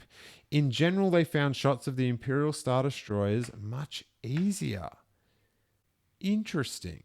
Yeah, like stuff like that, like how they could never have blue-winged X-Wings because of it wouldn't sort of blue screen very well, or green screen, whatever. But Home One, man, there's a picture of that here, and after reading all these fact files and realizing how much work came into it, Home One, the Mon Calamari cruiser, it stressed me out because I knew like how much work went into it, and it could melt at any moment. There's turkeys. It just stressed me out, the amount of craftsmanship that they needed to do that. It was hard for a little kid to comprehend. And 50, to achieve the proper sense of depth when shooting the lights in the big spaceship models, the film must be shot at very slow speeds. These shots can take up to 12 hours to complete, and for just one ship. See? That sounds like hardship. That is stressful. What if something goes wrong at the 10th hour? These are the thoughts that were in my head when I was a little kid. Whew. All right. We're at the end. So let's do the... I hope you guys have enjoyed this. Had a bit of fun. I had a good time going through this stuff. This is not the normal format for a Steele Wars episode, but something, I had to get through this. I had to... like rather than just open it up and I'd flick through it, like this is really, it's opened up a lot of old memories. And I find that fascinating, just how many memories you've got in your head that are still there, but there's just nothing to like jolt them until you see a photo of 4 carbonite heads. All right, let's go through. Number 1, Moff Jared is the Death Star commander. That's a tick. 2, R2-D2 and C-3PO. I had droids. 3, top photo. I think it was Bib Fortuna. 4, to act as Jabba's translator, and I had protocol, which I'm gonna give that a tick, you guys. I think it's the same job. 5, to the sail barge to act as a server of food and drinks, and I had sail barge drinks. 6. The answer was Bush, Princess Leia in disguise to the bounty hunter. 7, yes, how much did Chewbacca get sold for to Jabba the Hutt? 35,000 credits. Yes, coming in strong. 8, Gamorrean guards was the guard pictured. That's a bit of a give me, or that definitely is. Carbonite, also a very basic thing. Carbonation sickness was temporary blindness. 11, what alerted Han Solo to where he was? I had Jabba laughing, but the answer actually was the sound of Jabba's horrible laugh. So I'm not sure if you needed that descriptor. We'll take it that you didn't. So we'll give that a tick. 12, yes, the offer that Han made to Jabba the Hutt was he would triple the amount needing to be paid. Very happy with that one. The secret person in Jabba's court was Lando Calrissian. 14, middle photo. I'm not sure what that one was, but I had number 2, so we all would have got that one right. 15, what happened to Ula, Rancor Pit, or having a lovely life and getting to film the special edition, whichever way you want to go. Number 16, what did Luke wear to Jabba the Hutt's palace? I said not dressed as a Jedi Knight. And the answer is the hooded robes of a Jedi Knight. We'll agree to disagree on that one, but I'm taking it anyway. The Rancor is the name of the Rancor. 18, the palace was on Tatooine. And the other famous person that grew up there was, of course, Luke Skywalker. The Great Pit of Carkoon housed the Sarlacc Pit, as seen in Blue Harvest, the movie. 21. Droopy McCool was the third member of Max Rebo's band. 22. There was 5 guards on the skiff and Lando Calrissian. And because I looked harder at the photo this time, years later, I go up one level and I get a correct on that one. Very happy. Redeemed. It's Steel Demption here on the Steele Wars podcast. What did R2-D2 have to do with the escape? Well, at the given signal, R2 launches a hidden lightsaber to Luke from the deck of the sail barge. Ignite the green, baby.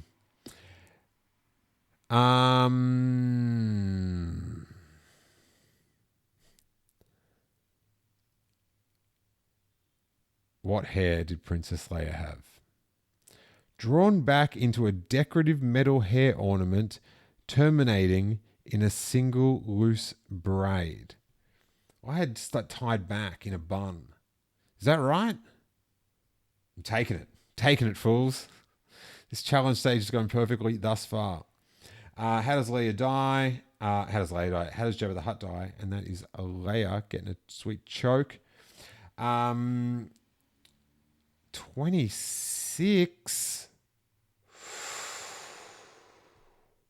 Ooh. How does Han get Lando out of the Sarlacc? I said staff. The answer's rifle.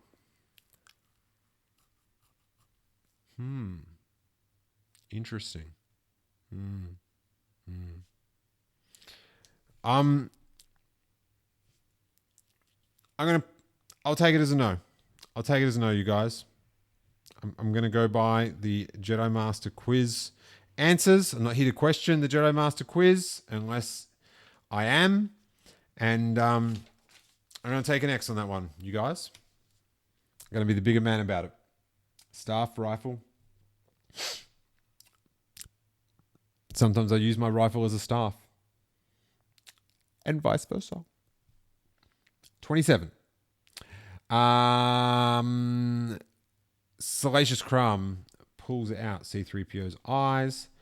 28. I said Sarlacc Pit, Inspector Gadget. The answer is Han shoots wildly at Boba Fett, hitting his rocket pack. That's not even what happens. This is wrong. You are wrong. I take it all back. I am now questioning the Jedi Master quiz. Get this. What happens to Boba Fett, you say? All right. Are we going to live by the... No, we're not dying by the Jedi Master quiz anymore. We are challenging... This is a rebellion. Because this is what it says that is what happens. Answer 28. Han shoots wildly at Boba Fett. Han shoots wildly at Boba Fett, hitting his rocket pack. He's not shooting. Boba Fett shoots up in the air and tumbles down into the Sarlacc's mouth. Nah, you're wrong, son. You're wrong. I'm right. So I'm getting that one back. I'm taking back the other one, the staff rifle thing. That nulls out. I'm back to perfect because you got one wrong. We balance each other out. You know what I'm saying? All right. Let's go. 29. Back to business. And the picture guard was a Nikito guard. Thank you. Well earned. 30. I don't know what it was, but the answer was bright red, and I said red. So, I don't know what that thing was. 30. Just going back. Oh, what color was the sail barge sails? Glad we found that one out. All right, 31. How did R2-D2 and C-3PO get out? They picked up by sand magnets. How cool was it? Just another thing that apparently these sail barges have magnets underneath them. It makes sense. You know, they're looking for stuff. They're picking stuff up. They're taking it other places. Just, oh, just good plot-serving world building, that is. 32. I said 3, the Millennium Falcon, the Y-Wing, and the X-Wing. Star Wars Fact, Jedi Master Guide, whatever it says 2, X-Wing and Millennium Falcon. So I am now +1 because you got that wrong, fact file, and I am now in the plus. I'm like I'm now at 101%. How many questions are here? 75. So I'm probably at about we'll round up, 1 and 2%, 102% accuracy so far. It's impossible.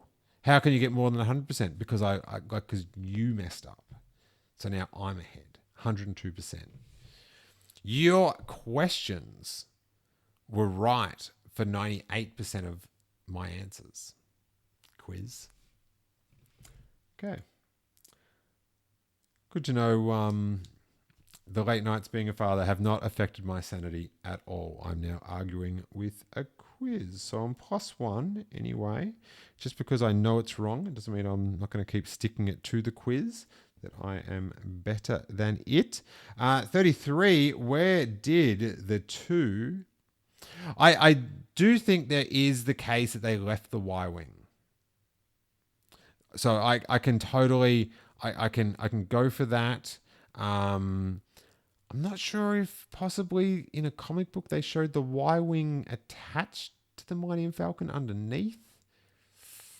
I know I've seen an X-Wing do that somewhere. But anyway, so I am open to they leave the Y-Wing, which is just a crazy waste of a vehicle, if so.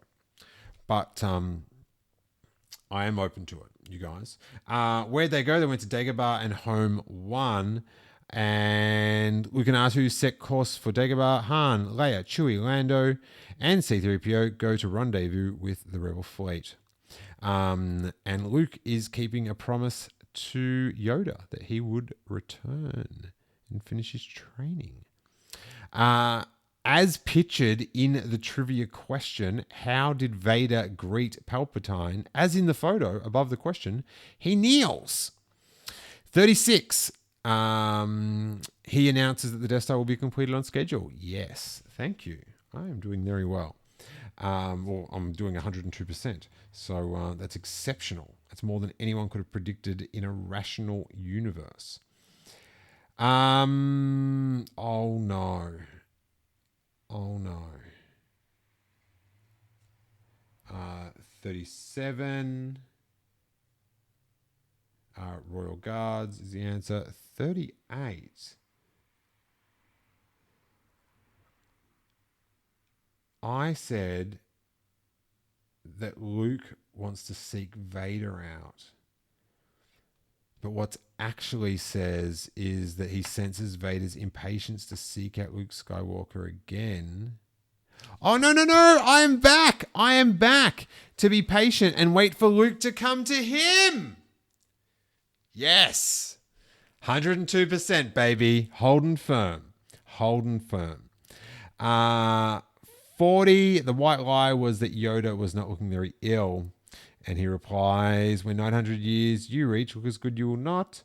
The next question, if you knew that one, you knew this one. Yoda is 900 years old. 42, to become a Jedi Knight, Luke Skywalker must face Darth Vader once more. 43, Yoda, the thing that Luke wants to know, tells Luke that Darth Vader is his father. Your father he is. Told you, did he? So there you go.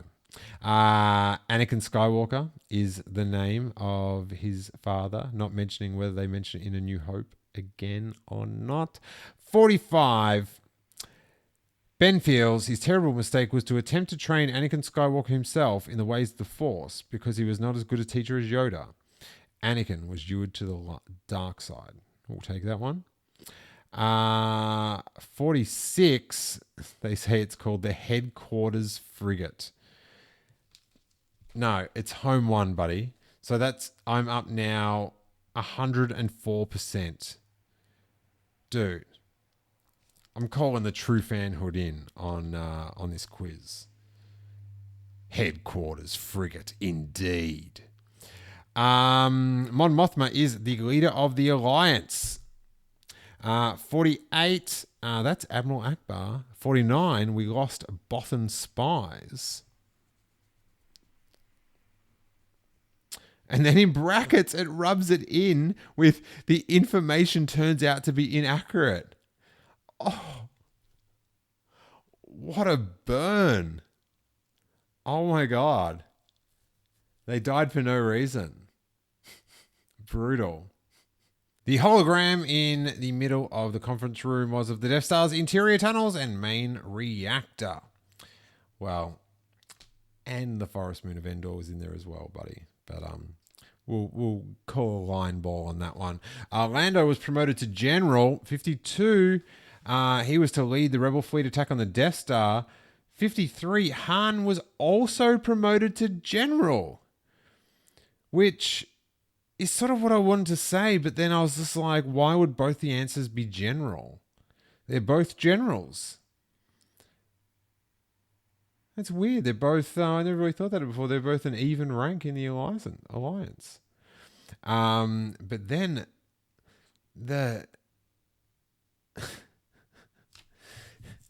just the little commentary here by the makers, by the answerers in brackets. Imagine a smuggler pirate turned general. It's enough to make a Wookiee blush. That's for me to decide, buddy. I'm just here for the answers, not your little jokes. It's all we're having a good time here in the answers, you guys. Thanks for playing along. It's not all serious down at the Jedi Fact File, and nor should it be. Thanks to the crew. In the shuttle was Leia, Luke, Chewie, R2, 3PO, and a 12-man strike team. 12 men. I didn't have that number in my head. Very interesting. The forest moon of Endor, the sanctuary moon is where they went. The speeder bike goes approximately 200 miles per hour. And I am sure I had 300. Where is my answer to that one? Why am I even looking it up? Why do I want to be wrong? Yep, 300. Bump bow. That is such a bummer, man. I'm now back to 100% right now that I've gotten one wrong. If we're going to follow my excellent scoring methods. 59, Princess Leia was found by Wicket W. Warwick, an Ewok. Chewie's tummy gets him in trouble because he smells raw meat in the forest, pulls the meat, and triggers an Ewok net trap. The Ewoks think C-3PO is some kind of a god. The two Ewoks pictured, of course, were Chief Chirper and Logray. And then in brackets, Logray is the Ewok with golden striped fur who wears a feathered skull headdress. Logray's golden striped fur. What wouldn't I give to give that a little scratch on the tummy for Logray? Here's some medicine, man. 63. What did I write? Oh yeah, okay.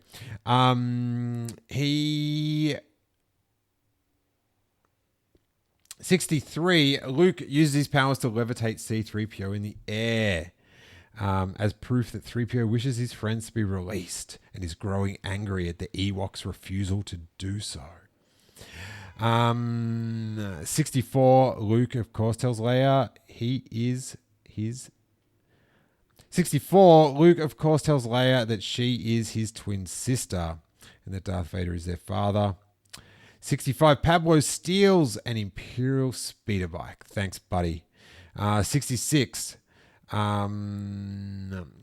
Emperor wants to be struck down to tempt Luke to give away his anger and hatred, thus lure him to the dark side of the Force. Great concept.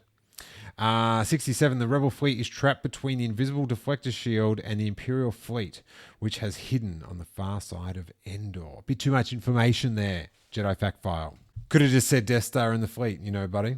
68, the surprise around the Death Star was that although Bothan spies had reported to the rebels that the Death Star was not operational, it in fact was fully operational and capable of destroying rebel star cruisers with a single blast.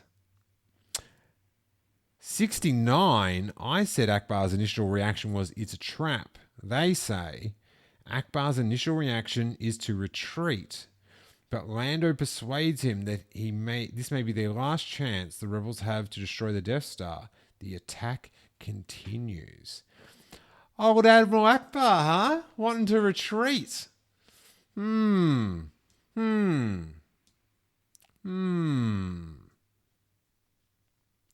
much about that, do ya? Not one bit. Little, it's a trap, let's get out of here. Let's get our little orange crustacean tails between our legs and vamoose. Lando's sticking it out. There's a military leader.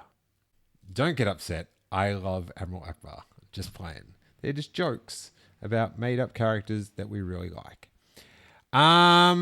So I think I got that one wrong.